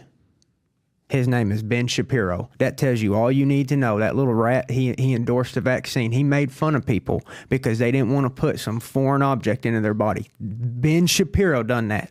And I'm telling you right now, if you trust that man, it leads to death. If you put that vaccine in your body, you're going to have a stroke. You're going to have myocarditis. Your face is going to twitch, okay? I'm just telling you, that guy is a rat. He don't care about you. All he cares about is his political agenda. And so the video of Ben Shapiro that made me really dislike him, because I honestly didn't like him once he said, you know, he was making fun of unvaccinated people. That really made me mad. But what really made me not like him is he went on the news, and it might have been Fox. I can't even remember who it was, but I know he did it because I remember. Ben made fun of unvaccinated people? Ben absolutely made. Wow. He said, you goofs, you need to get vaccinated. You know, so he's making fun of people not getting vaccinated. And if you didn't get vaccinated, you're smart. You're stupid if you got one of them things because you trusted the government, you know. But here's the thing is with Ben, he went on this network, I believe it was Fox, and he was talking about the enemies. He's talking about Muslims, and he calls them heathens. He said, I mean, these are his own words. He said, it's hard to even fight an enemy who's not like a human. So he is dehumanizing the enemy. That's never a good tactic. That's never a good tactic to say these people are heathens, blah, blah, blah. I mean, as a Christian, you gotta realize, hey, everybody is made in the image of God. Everybody has equal value, and you might have to go to war with somebody, but to sit there and call them heathens and to try to dehumanize the enemy, I don't trust you, you know, and I don't trust Ben Shapiro. So he is dehumanizing an enemy because he politically wants a certain result, and I just don't trust him at all. And Candace Owens, all she did was say what was honest, and she, you know, she don't support that war. I believe that's all that she said to get everybody to turn on her. Is that what you're talking about, the vaccine? This is, Rob, what's the date on this they just pulled up? This is at the peak, December 8, 2020. The vaccine is 95% effective in preventing you from getting the virus, and it also mitigates the severity of the disease. 99% of those who actually get the COVID-19 will survive. And he's responding to Elijah Schaefer. Your immune system has a higher success rate at combating COVID than the actual vaccine, 99% versus 95%. Think about it. I mean, look, you know, you made a few comments about the fact that if you get it, here's what's going to happen to you. Here's what, you know, last week I had somebody on the podcast, Brianne Dressen and Kyle Warner. They started a organization called React 19, which they have 36,000 other people that are a part of it who have actually experienced the percentage of people that have experienced some kind of reaction from taking a vaccine. And she was case one, where she's suing AstraZeneca. And she actually was one of the first cases that went to NIH to find out why her body's reacting the way she does. And now she's suing AstraZeneca, and there's a bunch of other stories too. And if somebody wants to follow the story, but let me go to another one here. But hey, I'm sure Ben Shapiro's going to help her pay for those medical bills, right? I'm sure Ben Shapiro's going to hold her hands through all her surgeries and all her medical illnesses now, right? Ben Shapiro's going to help, right? No, he don't give a shit about you. He'll sit there, he'll sell you that garbage poison vaccine. He'll sell it to you, and he'll sell you on this war, killing innocent people. And all I believe that Candace said is that she don't want war and she don't want people dying. Yeah. And then they turn the whole media on her because she won't support genocide. She won't say, hey, let's go kill all these Muslims. She won't do it. And that's why they turned on her. And Ben Shapiro, he's a rat. And like I said, I have enough spiritual discernment to know who's a rat and who's not. You know what's the great thing about you can't fake being likable or not, okay? the market is a big fan of Candace. Yeah. They like her, they love her, and she's got to fight. And I think she's still going through it. I think she is, her best decades are way ahead of her. I don't know what she's going to be doing. With Ben, I think this was a big mistake on their end. Obviously, the market's reacting to it as well. Whatever you and I say, it's irrelevant. It's how the market's reacting to it. Long term, we're going to see what's going to happen with this as it continues. Bryce, your son, Tucker, right? You said something. He said, look, we're going to be homeschooling. I think there's even a clip. Rob, is this the clip? Yeah, can you play this clip, Rob? I want you to play this clip. Go ahead. I want to show y'all Tucker James.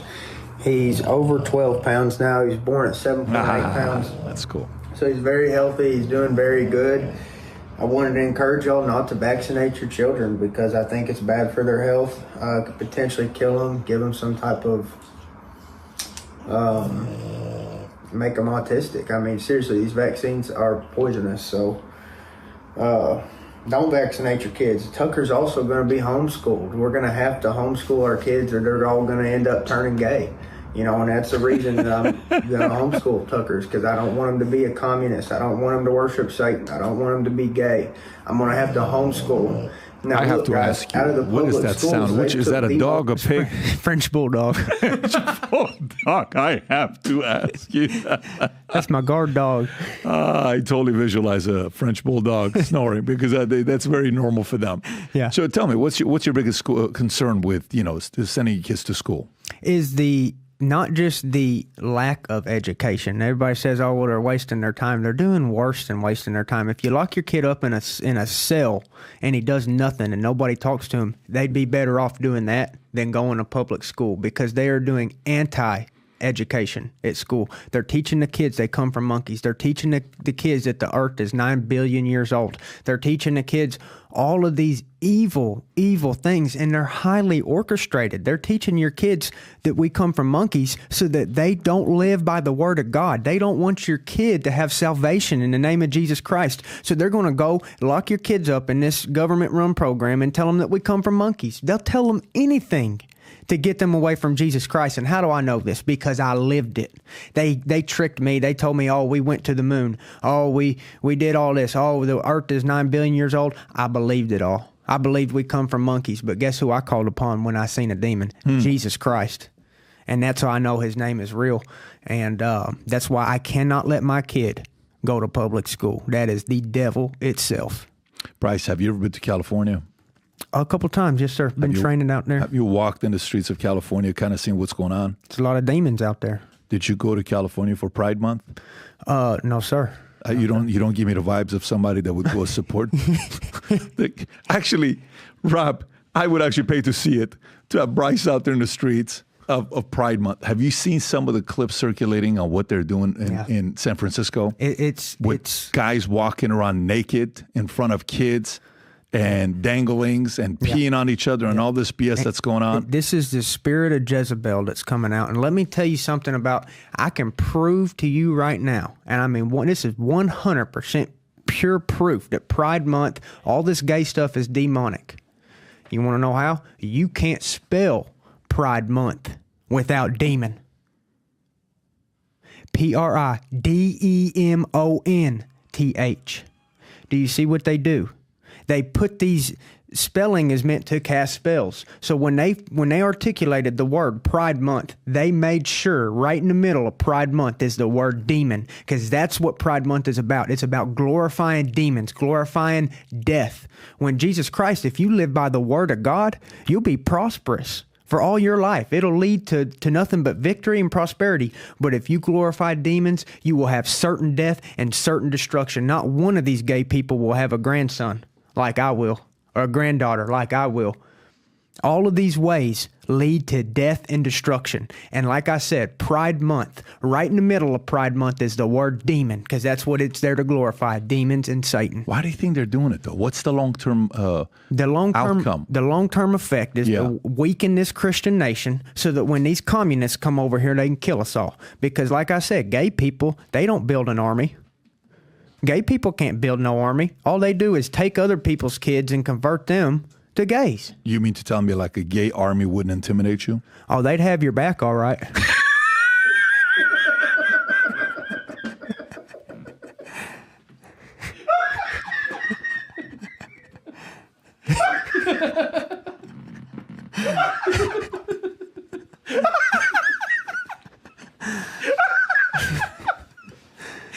You counterpuncher, man. I wasn't too quick, dog.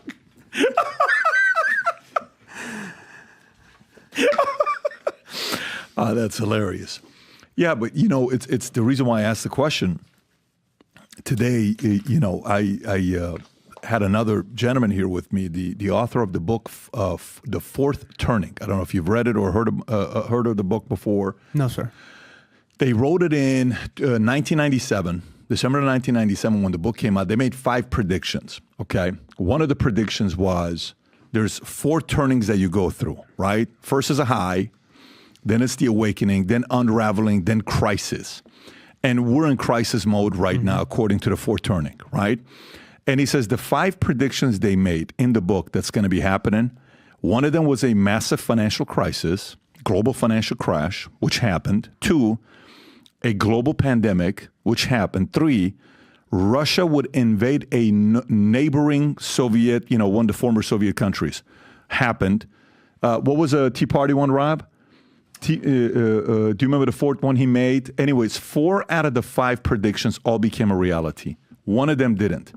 The only one that they predicted in the book that would cause us to go back to typical conventional way of living was an all-out civil war. And he says every time in the history where we've gone through these 4 turnings, every single time, the 4th one, the only way we go back to massive change is through war. Their prediction was there's a possibility that's going to be a civil war. And then he quoted something. He quoted a book from a lady named Barbara F. Walters, Rob, is that the daughter of Barbara Walters? I don't think so. Is it a different Barbara Walters? Okay, so who knows? Maybe it is, maybe it's not. This lady goes, Barbara F. Walter. Can you actually check to see? Okay, Barbara F. Walter. This lady writes a book, and go to the book she wrote, Rob. The book she wrote right there. Now, right there. How civil wars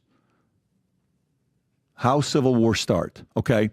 She goes around the world interviewing other countries where had experienced a civil war. Mm-hmm.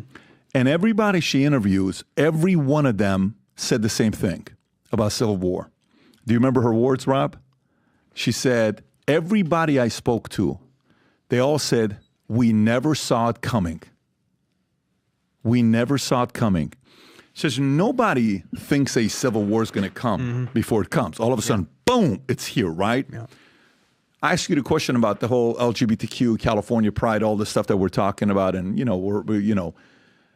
but a part of it right now is the divide in the values and principles that we have is so wide. It's almost as if somebody from the outside is trying to cause a civil war in America to break us apart, right? So that we could be picked off by the Russians and Chinese. That's right. So you believe that could happen?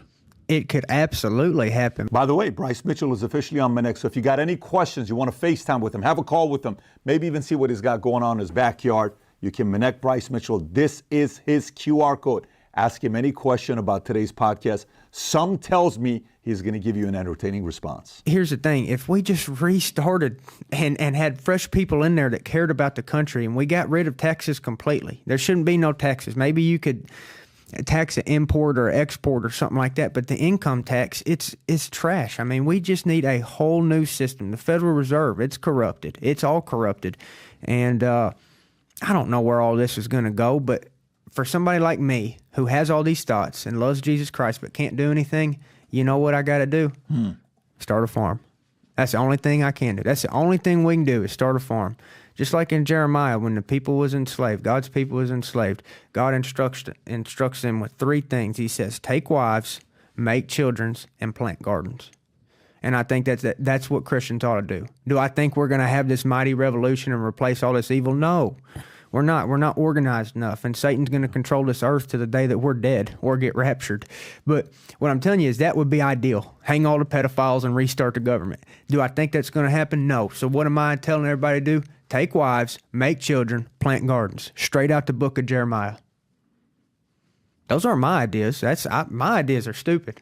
My ideas are kill all the pedophiles and start over. No, we're never going to organize that. The Word of God says, take wives, make children, and plant gardens. And I've done that. You know what a Jewish proverb said? No. Write a book, plant a tree, have a son. That's a Jewish proverb. So some similarities there. But for them, there's a little bit of money to be made when you write a book. So you got to make sure financially, you know what I'm saying? But again, that's a joke. It's called comedy. It's okay. We're in safe space, folks. It's okay to laugh every once in a while at each other. Okay, so, you know, another topic, really curious to know where you're going to go with this.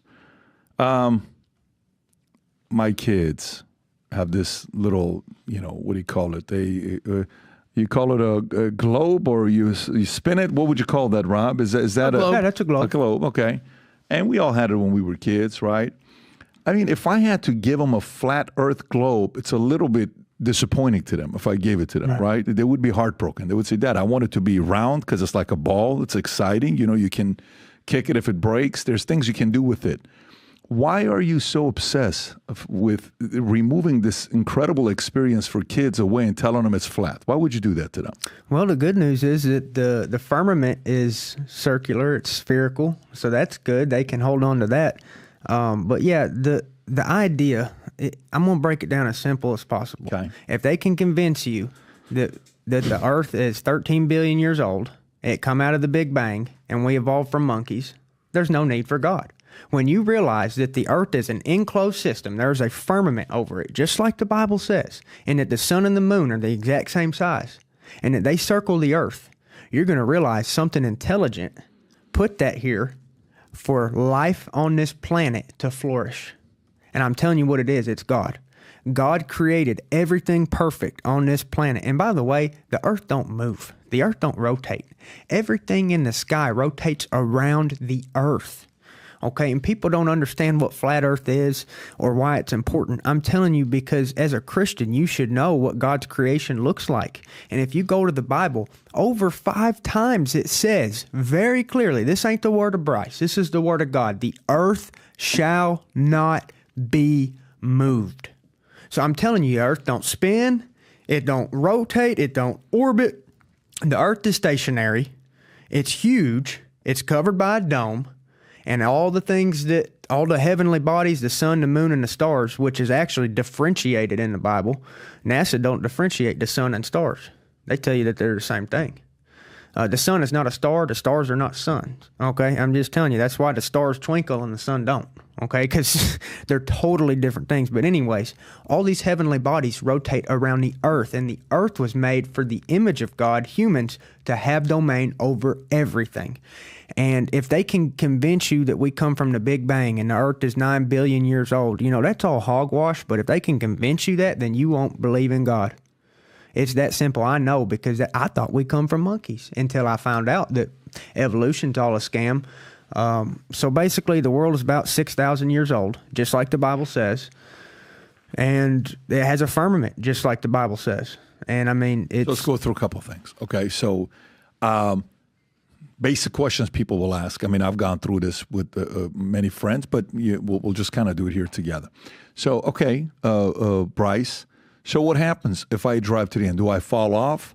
What's around it at the end, right? What does it look like physically? If you want to pull up the picture, Rob, we've seen the flat Earth model. Yeah, let's see it. If you can pull that up, which one would you want to? Okay, so there's not space around it really like that, but that circular right there, that's what it is. But the sun and the stars, they're not like, it wouldn't look like that. They're in the firmament, but basically there's an ice wall. And it's illegal to drive to the edge, brother. I wish that we could, but we can't go to Antarctica legally. So basically there's an ice wall around the whole world, and we're not allowed to go to it, literally. If you went over there, they'd just arrest you. And that's because they don't want people to know that the world is surrounded by a 200-foot tall ice wall. And that's what we call Antarctica. So all of this stuff is really mind-blowing when you think about it, but it's important to know it. How about when you talk to all these satellites, okay, and you go up and they take pictures, hey, what does it look like? Many have been interviewed. I had one guy that I had on, and he had broke the record for living in space for the longest time. I mean, he lived 250 something days. What does it look like? It's round, okay? You know, satellites out there, you know, maps, the way we can drive around is because of satellites. When you go, you do MapQuest, or you do maps on Google Maps, or, you know, Apple Maps, it's round. Satellites up there. That's how we're able to do what we do. What do you say to that when all these satellites out there in space helping us do a lot of things that we do?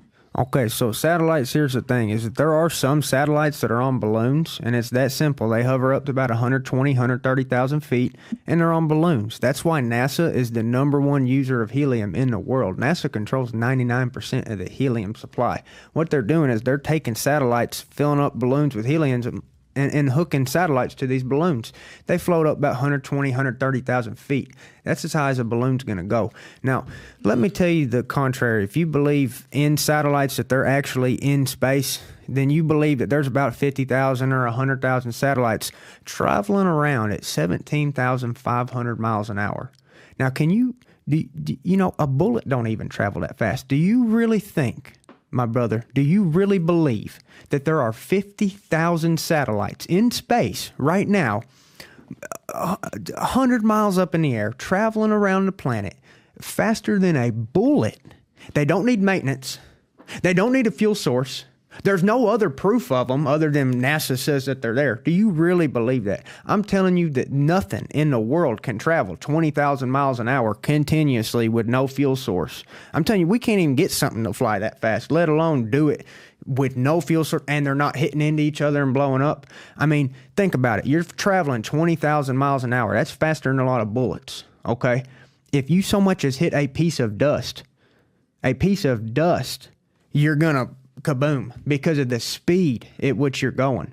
So you're telling me that 100,000 or 50,000 satellites are in orbit 20,000 miles an hour and they haven't hit a piece of dust and they're not falling back to Earth all the time? No, brother, let me tell you the truth. These satellites are on balloons, and that's why you can go right now and you can pull up a video of a satellite with a balloon attached to it, because when these satellites crash back to Earth, they always have a balloon attached to them. So there is a little bit of satellites going on in the air. But like I said, they don't get no higher than 120, 130,000 feet, because that's where balloons stop floating because of density. You know, here's an experiment I want to tell you that absolutely proves that the Earth don't spin. Rob, what is that? What are you showing? This is a video of a satellite falling to the ground in Indonesia with a balloon attached. Oh, maybe Bryce is right. Maybe I'm not a brain-dead, dumb hillbilly. Well, maybe I am, but I'm still right, you know? Keep going. So let me tell you 100%, I can say with confidence, I'm not no scientist, no engineer, but I can tell you a simple experiment that you can undoubtedly prove the Earth don't spin. It involves a helicopter. I made this experiment up myself, okay? So you take a helicopter, you can get up to 15,000 feet. You can sit there and hover. You can hover at 0 miles an hour, literally not go an inch north, south, east, or west. So you hover this helicopter for 4-5 hours at 20,000 feet. Did you know that you can come right back down where you took off? Now think about the implications of that. That tells you that ground ain't moving. Now, a lot of people are going to say, they're idiots, but they're going to say, oh, well, Bryce, the helicopter has inertia. It has inertia, so the Earth is traveling 1,000 miles an hour. No, it's not, okay? But Neil deGrasse Tyson is going to lie to you. He's of the devil. And Neil deGrasse Tyson is going to lie to you and say that the Earth is traveling 100,000 or 1,000 miles an hour. They're going to tell you the Earth spins 1,000 miles an hour, okay? And so you can do this experiment even on the equator to make it even worse, okay, where the spin is supposed to be the greatest. So you take that helicopter up in the air, you hover it for 4 or 5 hours at 15,000 feet, and you can go 0 miles an hour. You can go absolutely nowhere. Just hover and then come right back down on the same helicopter pad that you launched off of. Now, like I said, the critics are going to say, hey, well, Bryce, the helicopter has inertia. So when it takes off, it's already traveling 1,000 miles an hour. You just can't detect it. Well, here's what I've got to tell you. Have you ever run on a track? If me and you are equally fast and I run on the inside and you run on the outside of the track, who wins that race? You. Because I'm on the inside. Sure. Because you know the further you go out from the center of that circle, the more distance you have to travel to complete a circle. So what I'm telling you is when that helicopter goes up to 20,000 feet, and it's sitting there hovering for 4 hours, not only does it have to spin 1,000 miles an hour, it has to spin more than 1,000 miles an hour to go back to the same spot that it landed. Because now the Earth would be not attached to that helicopter, and so it's in a different type of rotation. It has to cover more distance to land in the same spot. You see what I'm saying? But how come I can get a helicopter and land in the same damn spot no matter how long I hover? Because the Earth don't move, just like the Bible says. Wake up, Christians. Have discernment. You got to know that NASA is evil. That's why when you take NASA and add a T, it can spell the word Satan. Okay, that's why the NASA's logo is a serpent's tongue. Okay, because NASA is of the devil, and Christians, you got to have Holy Spirit. You got to have discernment. You got to know who the enemy is. And if you're sitting up here laughing at me because I'm telling you the truth, you're the problem. Christians should all know that NASA's full of shit. Every single Christian on this planet should be able to denounce NASA in the name of Jesus Christ. And if they can't, then they've been tricked by the enemy. And I'm not saying you lose your salvation, but when we get to heaven, you ain't going to be laughing at me, buddy. I'm going to be laughing at you. Okay, because I'm telling you right now that NASA's all lying. They're just trying to get you to where you don't believe in God. And that's why the lie of the round earth, the spinning earth that orbits the sun, that's where it comes into play. I'll play this clip for you. Tell me what you think about this clip. That's a serpent's tongue right there. The flat earth theory in the last few days because of rapper B.O.B. and his beef with noted astrophysicist Neil deGrasse Tyson. B.O.B. declared to his Twitter followers that he believes the planet Earth is actually flat and that all the nations of the world have joined together in a massive conspiracy to cover up this fact. Here is how flat earthers believe the universe works. They believe the Earth is a flat disk which looks like this. The North Pole is at the center, with Antarctica forming an ice wall around the outer edges of the disk. This is why flat earthers believe the 1961 Antarctic Treaty was agreed upon by all the world's nations. That's right. So no one could reach the edge of the disk. They believe that this is the reason the UN uses this as their symbol. There's also a dome-like barrier called the firmament, which surrounds the disk. This is an impenetrable barrier that keeps the atmosphere intact. Flat earthers do not believe we have ever passed this barrier. According to flat earth theory, gravity does not exist. Instead, they believe in the universal acceleration, believing that all celestial bodies are accelerating upward at a rate of 9.8 meters per second squared. I don't believe that. They also believe that Earth is not actually spinning and provide counter evidence to disprove the rotation of the planet, such as the fact that clouds in the atmosphere are not moving at the rate of 1,000 miles per hour, the rate of the Earth's rotation. Flat earthers believe that when Copernicus theorized that the Earth moved around the sun, all of the world's religions decided to accept his theories, and rather than risk being questioned, the world's religions have a vested interest in furthering the Earth globe idea. In turn, flat earthers believe that all imagery from the space program has been faked. Some of the most common pieces of evidence are the lack of direct commercial flights that NASA moon landing is all fake. Where's the stars? Unfortunately, and we are talking to you, B.O.B., all of these theories don't explain why a ship disappears over the horizon bottom first. A ship, I can debunk that too. Look, a ship don't disappear over the horizon bottom first. That's a 100% complete lie from Satan, and you can prove that with the Nikon P1000. You can take a ship that has vanished on the ocean, take a P1000, a camera that Nikon sells, and zoom in on that ship and completely see the whole body of the ship once it's out of range of visibility from the eye. So I can tell you right now that's a lie. If you think, oh, well, when a ship goes out in the ocean, it disappears bottom first. No, it don't. Use a P1000 and zoom in on it. You'll be able to see a ship that's not visible with the naked eye. Another thing that they was mentioning in there, there's so many things I have. Okay, for example, the picture of NASA with the moon landing. Where's all the stars in the background? You know, it's this simple. They can't fake the constellations. Okay, they cannot fake them, so they just chose rather just black it out and just say, oh, yeah, we can't see it because of the sunlight. Here's another thing. Do you see a picture of the Earth from the moon? Do you realize how fake that is? Because do you realize that the Earth is supposedly 6 times bigger than the moon, which in reality, it's a lot bigger than that. The Earth is huge and the moon's very small. But if you believe NASA, the picture of the Earth from the moon should be huge. Do you see what I'm saying? Look at the picture that NASA... Look at that. Do you think that that's what the Earth would look like from the moon? Do you think that that's a real picture? You have to have discernment. When somebody's lying, to this degree, they have an evil cause. There was one more thing I really want to bring up with this Earth spinning and the stars. For example, okay, here's another perfect example. I can prove to you that the Earth don't rotate. Did you know that the pyramids, the 3 pyramids over there, I believe it's in Giza, the Great Pyramids, they're in line with Orion's belt? I believe it is. The 3 stars that they're in line with, I believe, is Orion's belt. Now, I might be wrong, but my point is they're perfectly in line with 3 stars. They always have been. They always will be. Now, do you really think the universe is expanding? The Earth is spinning, and then we're orbiting the sun while spinning, and then our galaxy is traveling away from other galaxies? Guys, those stars have been perfectly aligned with those pyramids because the Earth don't move. You got to get that in your head. You got to know why they're lying. That's more important. I can sit here and tell you all day about, how they're lying, what tactics they're using. But when you understand why they're lying, then the enemy is exposed. They are lying so you don't accept the Bible, because the Bible says the earth shall not be moved. The Bible says that the sun and the moon and the stars were made. It doesn't say that the sun is a star and that the stars are a sun. It differentiates. And I'm telling you, the Bible is the oldest flat earth document that there ever was. And so they want people to not believe the Bible. So, okay, on the moon landing, we had, who's the guy that we had on, Rob, on the moon landing stuff? We had a guy on. He's the guy that got punched in the face. Bart Sibrel? Bart Sibrel, yes. Have you ever heard of Bart Sibrel or not? Was it not Neil Armstrong, Buzz Aldrin punched him? Yes. Yeah, because he won't put his hand on that Bible. That's right. And swear on the word of God that he went to the moon, because Buzz Aldrin knows that he's lying. And Buzz Aldrin lies to kids. He's a coward.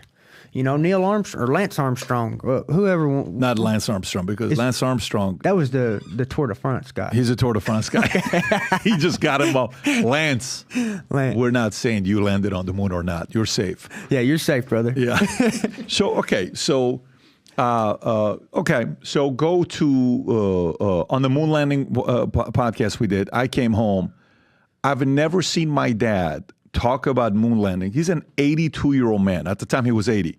He's like, I don't believe it. I think the man is right. There is no way. How is it even possible? I'm like, Dad, you're 80 years old. This is what you're thinking about. I said, no, he made very good points. And this is, he just wanted to talk about it for weeks. Now you're going to mess him up. Now my dad's going to watch this. I hope he listens, please.